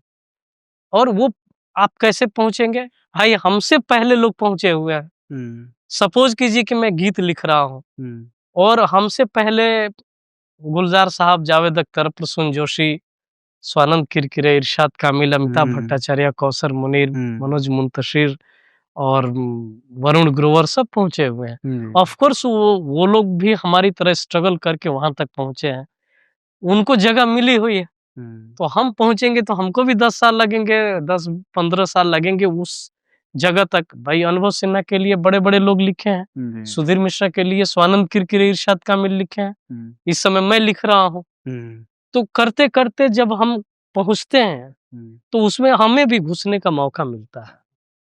तो मेरा कहना है आपके विजित सिंह की स्टूडियो से हुँ, कि अगर आप क्रिएटिव फील्ड में टैलेंटेड हैं, हुँ, आप गीतकार हैं, आप संगीतकार हैं, आप सिंगर हैं, हुँ, स्क्रिप्ट राइटर हैं, तो सिर्फ़ आपको बम्बई में सर्वाइव करने का स्ट्रगल है।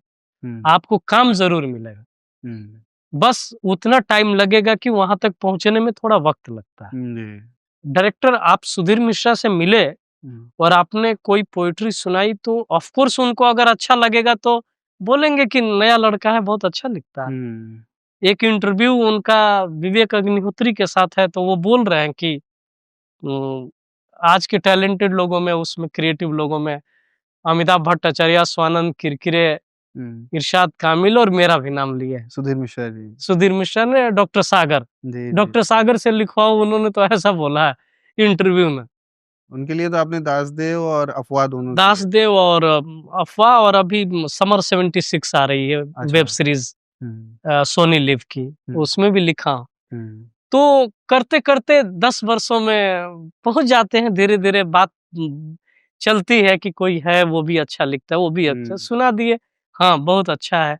दासदेव का गाना 2016 में लिखा था तो सर ने मन से भी बोला था कि हुँ, ये बहुत दूर तक जाएँगे। जी। म्यूज़िक डायरेक्टर और गीतकार दोनों की उन्होंने तारीफ़ की थी तो ऐसा नहीं कि 12 बरस पहले मैं अच्छा नहीं लिखता था।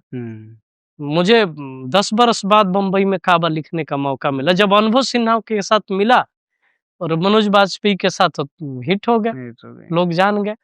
तो वही है, मतलब क्रिएटिव फील्ड में ज़्यादा स्ट्रगल नहीं, मैं नहीं मानता। बस आपके पास पैसे हों कि आप बॉम्बे में सर्वाइव, उतनी लड़ाई लड़नी पड़ेगी आपको। तो धीरे-धीरे आपने कहा तो मुझे वो याद आया रामदरस मिश्रा जी की जो एक कविता है, बनाया है हमने ये घर धीरे-धीरे है, खुले खुले मेरे ख्वाबों के पर पर धीरे-धीरे। क्या बात! तो हम धीरे-धीरे यहाँ तक पहुँचे हैं कि आज सुधीर मिश्रा, प्रकाश झा, अनुराग कश्यप, उसके बाद सुभाष कपूर और नीरज पांडे, तो कम से कम 6 बड़े डायरेक्टरों के साथ तो मैं काम कर ही रहा हूँ इस समय। जी। बहुत सुंदर, ये यात्रा बेहद खूबसूरत है। जी। ऐसे ही बनी रहे, हम सभी उसके साक्षी बने। हमारा पहला सेगमेंट यहाँ समाप्त होता है। सारे ही प्रश्नों के इतने उम्दा तरीके से उत्तर देने के लिए बहुत धन्यवाद आपका। जी, जी। आपकी अनुमति हो तो अपने दूसरे सेगमेंट की ओर आगे बढ़ें। जी, बहुत शुक्रिया, आगे बढ़ते हैं।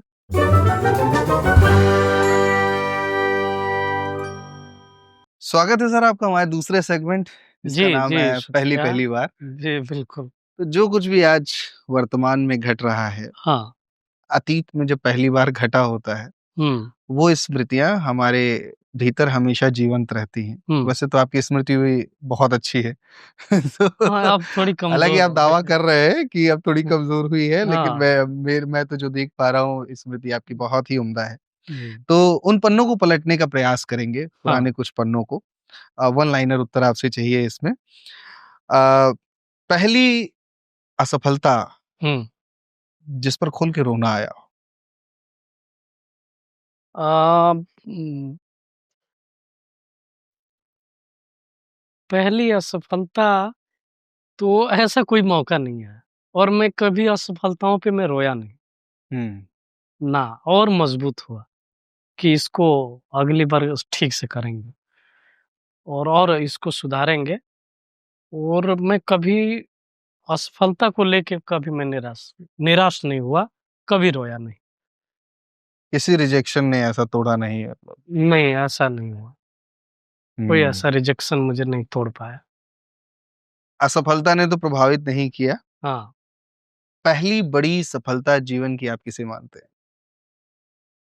पहली बड़ी सफलता तो देखिए, मेरे करियर में मैं चूँकि फ़िल्म गीतकार बनने गया था, जी, तो मैं बम्बई में काबा को ही मानता हूँ जिसको बड़ी सफलता मिली, और जी। मैं हैरत में था कि ओवरनाइट हुआ क्या? मैं ब अखबार में छपने के लिए तरसता था और एनडीटीवी में 1 घंटे आया था। जी, 8 नगमा शहर वाले प्रोग्राम में जी। मुझे 1 घंटे के लिए बुलाया गया था। एनडीटीवी, इंडिया टीवी, बीबीसी, हुँ, बीबीसी में न्यूज़ से लेकर के चैनल पे मैं दिख रहा हूँ, हुँ, और मैं जब कोरोना के टाइम में घर के अंदर बंद था हुँ, और मैं एक दिन निकला मास्क लगा के गार्डन में वॉक करने के लिए, तो ढेर सारे लड़के-लड़कियाँ मुझे पहचान रहे थे हुँ। और मेरे साथ फ़ोटो खिंचाने के लिए आ गए। क्या मैं बात! बोला, अरे यहाँ, ये मेरे लिए बहुत खुशी की बात थी कि मैं बोला कि अरे, मैं न शेविंग की थी, न मैं चप्पल पहन रखी थी, जी। ऐसे ही निकल गया। हुँ, अब मैं देख रहा हूँ कि लड़के-लड़कियाँ मेरे साथ सेल्फी ले रहे हैं। अरे! आपको देखा बम्बई में काबा, और चूँकि फ़िल्म के लोग हैं उस इलाके में, जी। लोखंडवाला से लेके वर्सोवा तक, हुँ, तो वो एरिया फ़िल्मी एरिया है, एनएसडी और एफटीआई, हुँ, और मनोज बाजपेयी का गाना था तो सारे एक्टर भी जानते थे, हुँ, तो सब मुझे पहचान रहे थे। हुँ। मैं एक बहुत मशहूर जमीला चाय की दुकान है, उस चाय की दुकान पे पहुँचा, सारे लोग मुझे पहचान रहे थे। क्या बात! तो मैंने कहा, यार इसको कामयाबी कहते हैं। और मैं आपको इंटरेस्टिंग बात बताऊँ कि बम्बई में काबा आ गया, उससे पहले मुझे 5,000 10,000 मिलते थे गाना लिखने के। जी।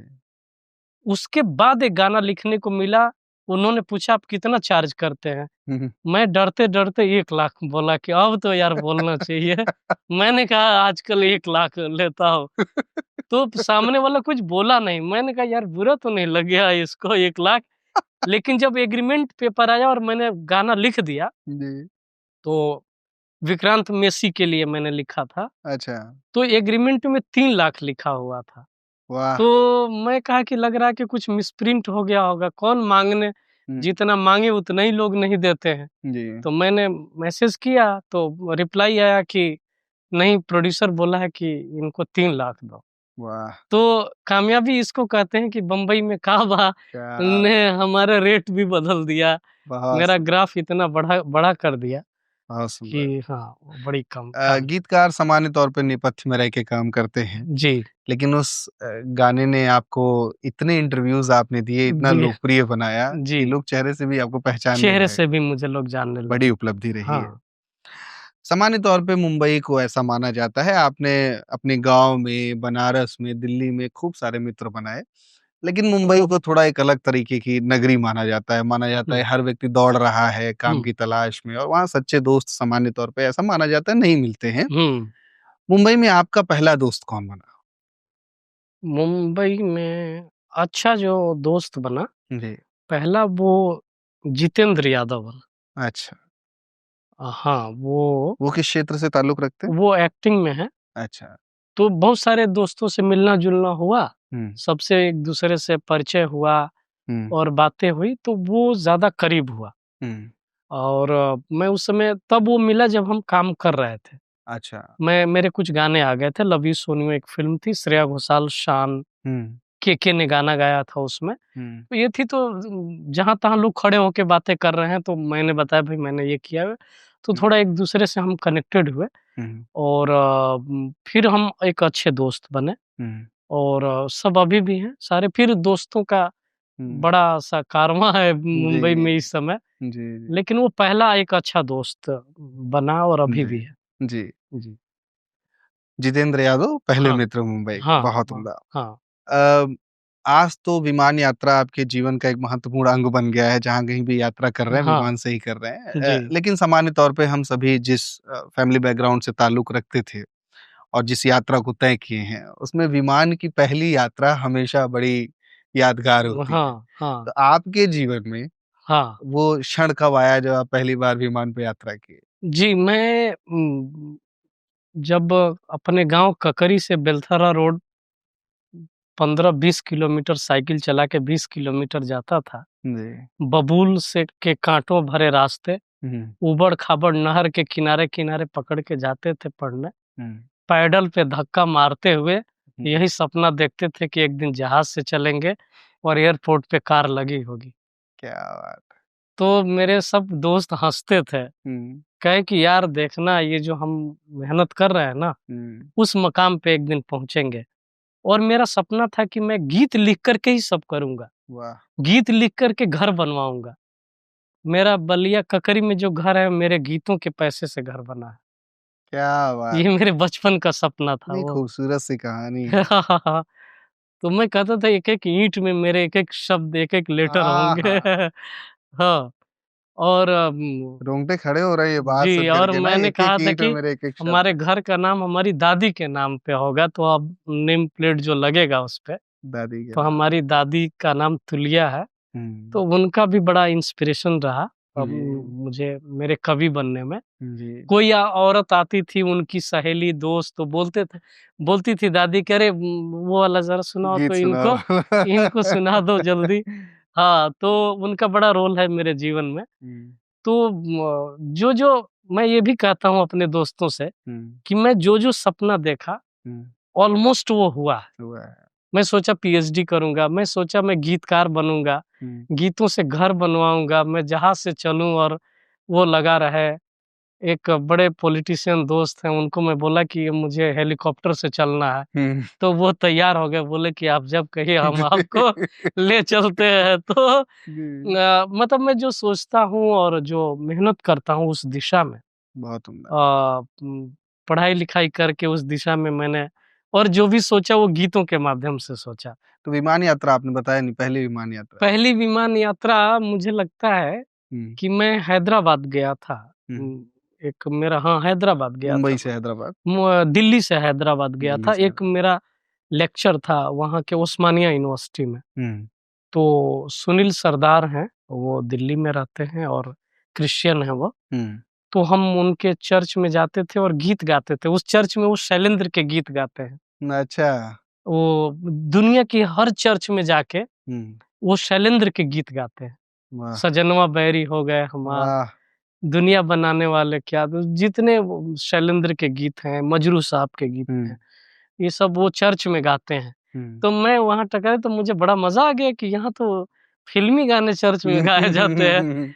तो उसी पूरी टीम के साथ मुझे जाना था ओस्मानिया यूनिवर्सिटी हैदराबाद।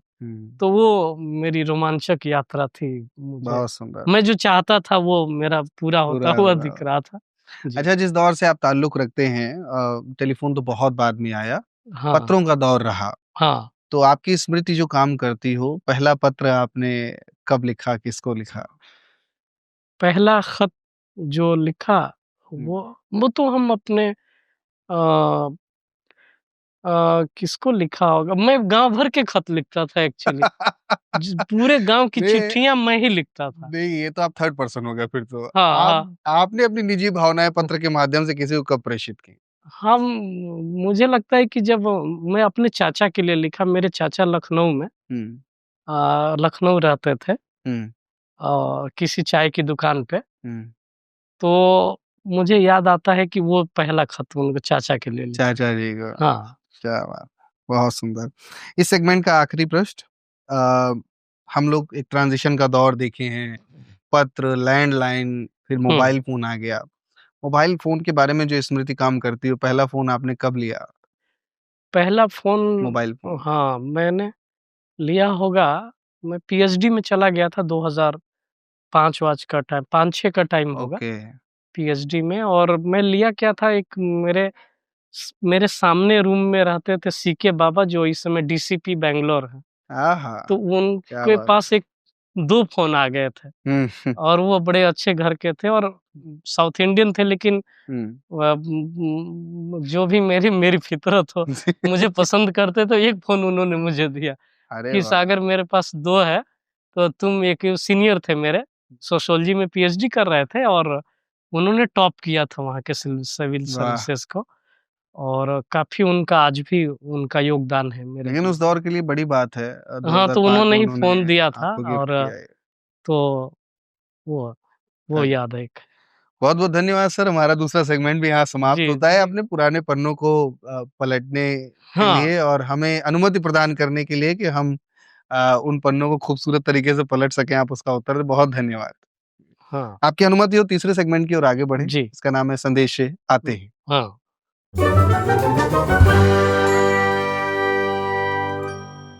स्वागत है सर हमारे तीसरे सेगमेंट में, जिसका नाम है संदेशे आते हैं। हाँ।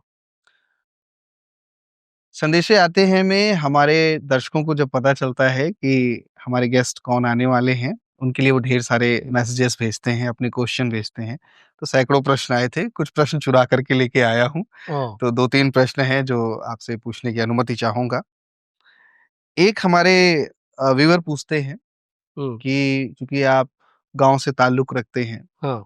और गाँव जितनी तेज़ी के साथ बदल रहा है, ऑब्वियस सी बात है कि जब सब बदल रहे हैं तो गाँव का स्वरूप भी बदलेगा। तो पूछते हैं कि आपके मुताबिक गाँव में अभी कितना गाँव शेष रह गया है?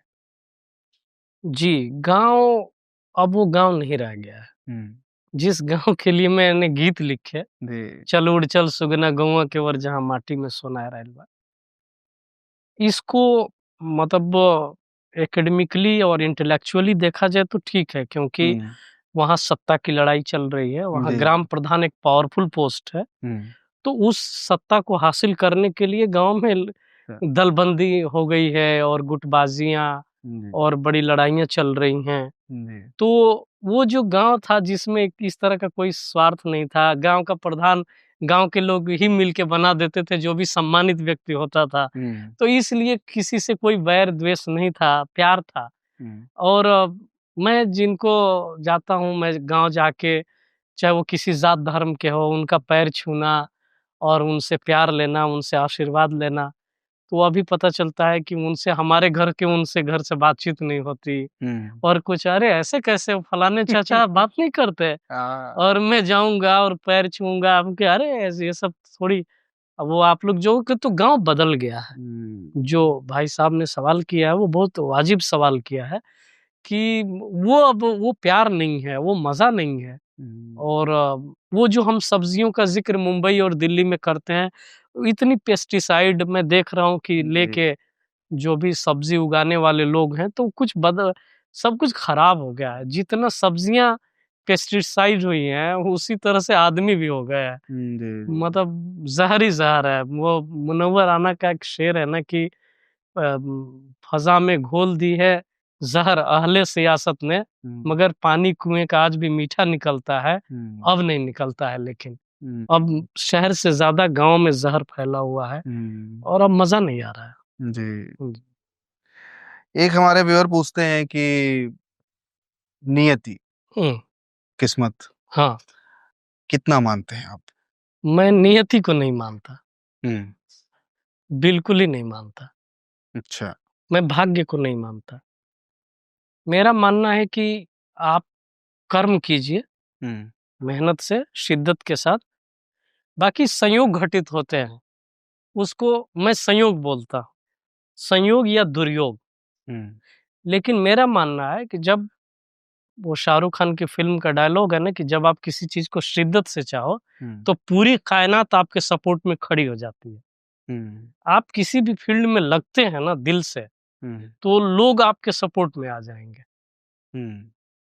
इसलिए अगर नियति होती, भाग्य होता, तो हम वहीं पड़े रहते और हमको नियत वहां लेके जाती। शाहिर साहब ने लिखा है कि तदबीर से बिगड़ी हुई तकदीर बना ले, अपने पे भरोसा है तो ये दांव लगा ले। तो मैं नियति को संयोग या दुर्योग कहता हूँ कि वो टकरा जाना। लेकिन नियति को अगर हम मानने लगेंगे तो मेरा मानना है कि परिश्रम को गाली लगेगी। नहीं, मैं इसमें थोड़ा-सा रोकूँगा आपको। कर्म तो प्रधान है, लेकिन कर्म के बाद 2 बराबर के योग्य लोग हाँ, जो अपेक्षित परिणाम रहता है, कई बार ये अपेक्षित मंजिल होती है, वहाँ तक नहीं पहुँच पाते हैं। हाँ, एक पहुँचता है, एक बहुत पीछे रह जाता है। तो जो आपने संयोग कहा कि हाँ, उचित समय पर उचित जगह पर होना, हाँ, योग्यता के बाद, बहुत कर्म करने के बाद भी, इसको आप नियति नहीं संयोग का नाम दे रहे हैं। मैं उसी को संयोग या दुर्योग जो जी, भी जी, जी। यही कहते हैं। मैं भाग्य शब्द से मुझे दिक्कत है, हुँ, मैं नहीं मानता ही नहीं। हुँ, हाँ,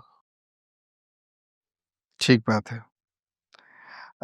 एक व्यूअर हमारे पूछते हैं कि 3 या यूँ कहें कि 4 बड़े शहरों से आपका ताल्लुक रहा, मतलब 3 बड़े और 1 थोड़ा छोटा। बलिया, बनारस, दिल्ली और मुंबई। हाँ। तो वो पूछते हैं कि कौन-सा शहर डॉक्टर सागर साहब के दिल के सबसे ज़्यादा करीब है? और वो एक आपने बड़ी अच्छी बात अभी बोली थी, क्या बताया था आपने कि जो कहाँ की खाद, कहाँ का पानी, क्या करके किसी क्या था? बलिया का बिरवा, बीएचयू की माटी और जेएनयू की खाद। हाँ। हाँ। वो आपके व्यक्तित्व का सब हिस्सा है। ये मनोज सिंह राजपूत एक मेरे दोस्त हैं जी, मुंबई में। जी। तो उन्होंने कोई पोस्ट लिखी थी मेरे ऊपर, तो ये उन्होंने टैगलाइन लगाया था। अब आपसे भी सुन लें, आप बताइए, हमारे व्यूअर पूछ रहे हैं इसका जवाब। तो मुझे मुंबई बहुत पसंद है, मेरे जी, सपनों का शहर है जी। और जहाँ मैं जाना चाहता था। हुँ, और अभी एक रिपोर्ट भी आई है कि दुनिया के 7 शहरों में, हुँ, मतलब दुनिया के जो खुशहाल शहर हैं, हुँ, उसमें 7वें स्थान पे मुंबई है दुनिया में, हुँ। और भारत में पहले स्थान पहला, पे है। सपनों का शहर है तो। सपनों का शहर है और खुशहाल है। जी। मतलब मैं लोखंडवाला में रहता हूँ और नीचे चहकते हुए, बहकते और महकते हुए लोग दिखाई देते हैं, जी। तो अच्छा लगता है कि इसलिए मुंबई शहर मुझे बहुत पसंद है। बहुत-बहुत धन्यवाद। सवाल तो कई सारे थे व्यूअर्स के, लेकिन जी, ये 3 महत्वपूर्ण प्रश्न थे, आपने बहुत उम्दा तरीके से इसके जी, जवाब दिए। जी, आपकी अनुमति हो तो हम बस अपने आखिरी सेगमेंट की ओर जी, आगे बढ़ें, जिसका नाम है चलते-चलते। चलते-चलते।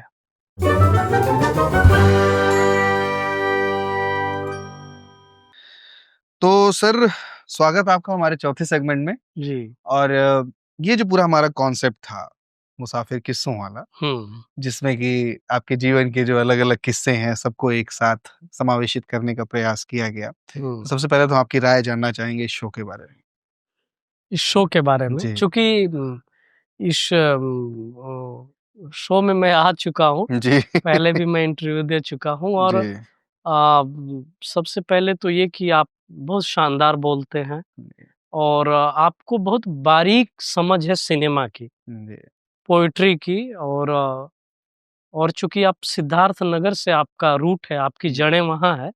मैं वही सोच रहा था एक्चुअली आपके बारे में कि आप लखनऊ के हैं, और मैं निहायत गांव का आदमी हूँ, लेकिन मेरी उन बहुत ही महीन पोएट्री को पकड़ ले रहे हैं जो मिट्टी जी। से उठे हुए मेरे शब्द हैं, मेरे मेरे ख्याल हैं।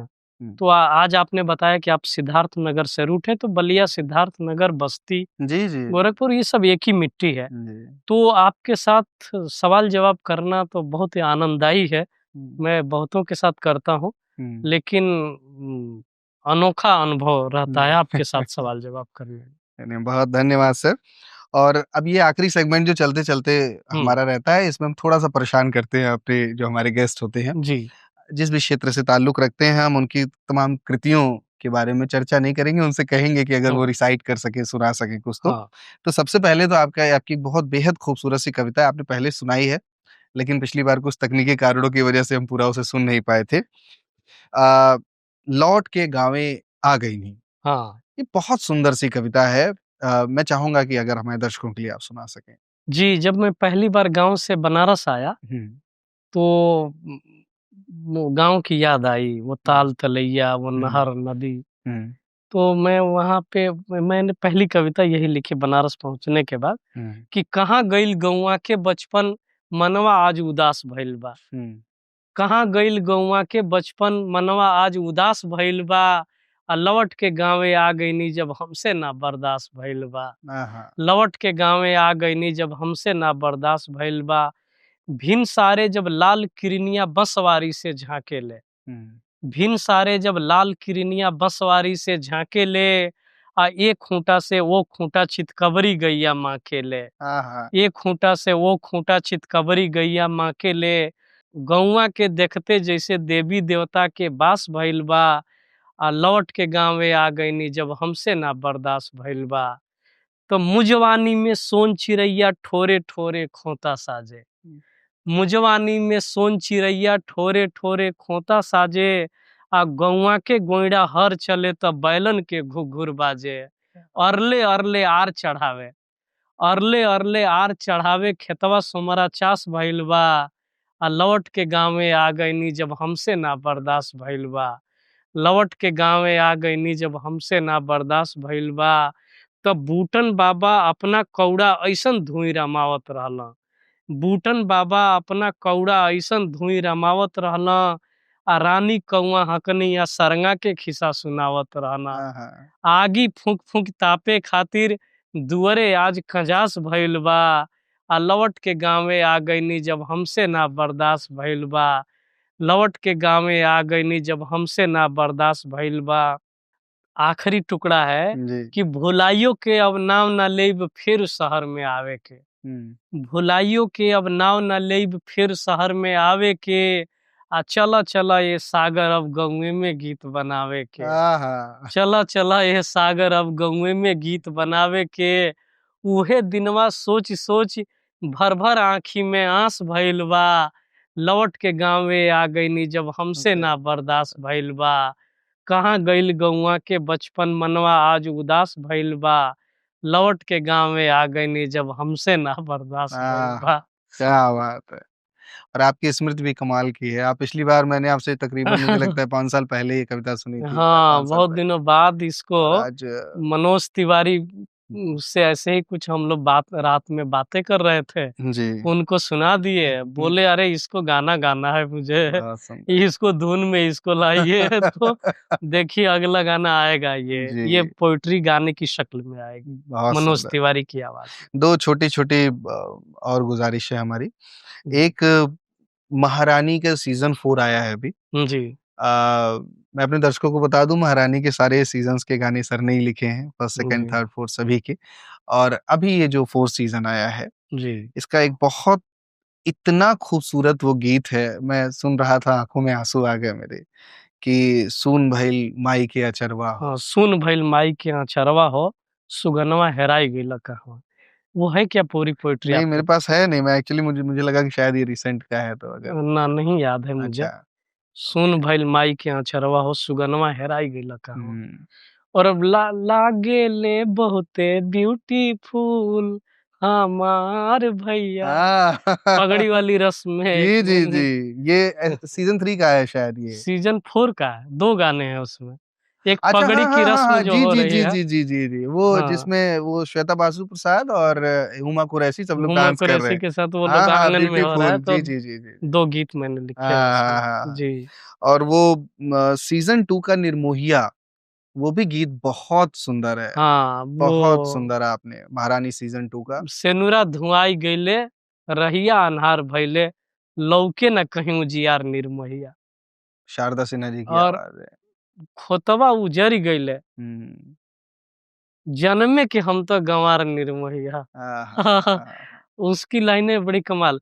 अच्छा, मैं एक और बात बताना जी चाहता हूँ आपके मन से, जी। कि जब मैं भोजपुरी लिखता हूँ, हम्म जिस फ्रेज को आप आह्लादित होते हैं सुन के, हम्म। वो पूरे फ्रेज मेरे दादी के होते हैं। मेरी दादी वैसे बोलते थे, अरे हम तो जन्मे का गंवार हैं। तो हुमा कुरैशी उसमें अनपढ़ रहती है महारानी हाँ में, जी। तो वो लिखते हुए वो आया देख के कि जन्मे के हम तो गंवार निर्मोहिया। तो हम्म। दादी के शब्द हैं हुमा कुरैशी के लिए। जी जी, क्या बात है। जी। ऑब्जर्वेशन तब का आप संभाल के रखे हैं। दादी के सारे शब्द हम्म बिल्कुल पूरे जो फ्रेजेस हैं, हम्म कल्चरल इथोस हैं, हम्म वो सारे भी मेरे भीतर हैं। वो हम्म किस टॉपिक पे कैसे बोलती थी, हम्म। इसीलिए थोड़ी मेरी गाढ़ी हो जाती है। फाटल फाड़ मोरा पेवना निशानी बाटे, ऐसन बा करिया लीलार। आ जांगरा ठेठाव तनी दुखवा ओरात निखे, लौकत सौंसे पहाड़। हाँ तो आप फाड़ बोलते हैं, ये आंचल फट जाता है ना, जी। और उस पर प्यायबंद लगाते हैं, तो फाटल फाड़ मोरा पेवना निशानी बाटे, ऐसन बा करिया लीलार। आ जंगरा ठेठाव तनी दुखवा ओरात नइखे, लौकत सौंसे पहाड़। तो ये पूरी बातें जो है दादी की हैं, बस मैं काफिये में उसको लेके आया हूँ। क्या बात, इतना ही है। बहुत सुंदर। ये बड़ी बात है ना कि अपनी जो एक इतनी पुरानी आपकी विरासत है, जी, जी। उस विरासत को संभाल के रखना, उसको गीतों में इस तरह पिरोना, और अच्छी बात यह है जो इस तरह के क्लिष्ट शब्द भी हैं, मतलब भोजपुरी के दृष्टिकोण से, हाँ, हाँ। उसको भी इतनी सहजता से पिरो रहे हैं हाँ, कि लेकिन वो कहीं पर भी लोगों के लिए ऐसा नहीं लग रहा है कि नहीं ये लगता, मैं वही हैरत करता हूँ कि बम्बई में काबा लवना लकड़ी खर्ची बर्ची, घर के कमवा जूरत ना, इतना जियला मुअला पर भी फूटल कौड़ी मिलत ना। हम्म लवना लकड़ी खर्ची बर्ची, घर के कमवा जूरत ना। हम्म। ये सब लवना लकड़ी खर्ची सब बर्ची मेरी दादी बोलती थी। उन्हीं की बातों को बस काफिये में लाया हूँ। क्या बात, बहुत सुंदर। भोजपुरी की सर हम लोगों ने खूब सारी बातें की, जी, और बस एकदम आखिरी पड़ाव पर हैं हम लोग जी। अपने इंटरव्यू के। कोई एक हिंदी का गीत या कविता जो भी आपके दिल के करीब हो, अगर आप सुना सकें तो इससे हम जी, समापन जी, करें। इस कविता की खासियत भी है जी कि सलीम सुलेमान संगीतकार के साथ जी मुझे एक काम करने का मौका मिला। जी तो चूँकि वो गुलज़ार साहब, जावेद अख्तर, सबके साथ, बड़े गीतकारों के साथ, इरशाद कामिल, सबके साथ काम कर चुके हैं वो लोग। जी।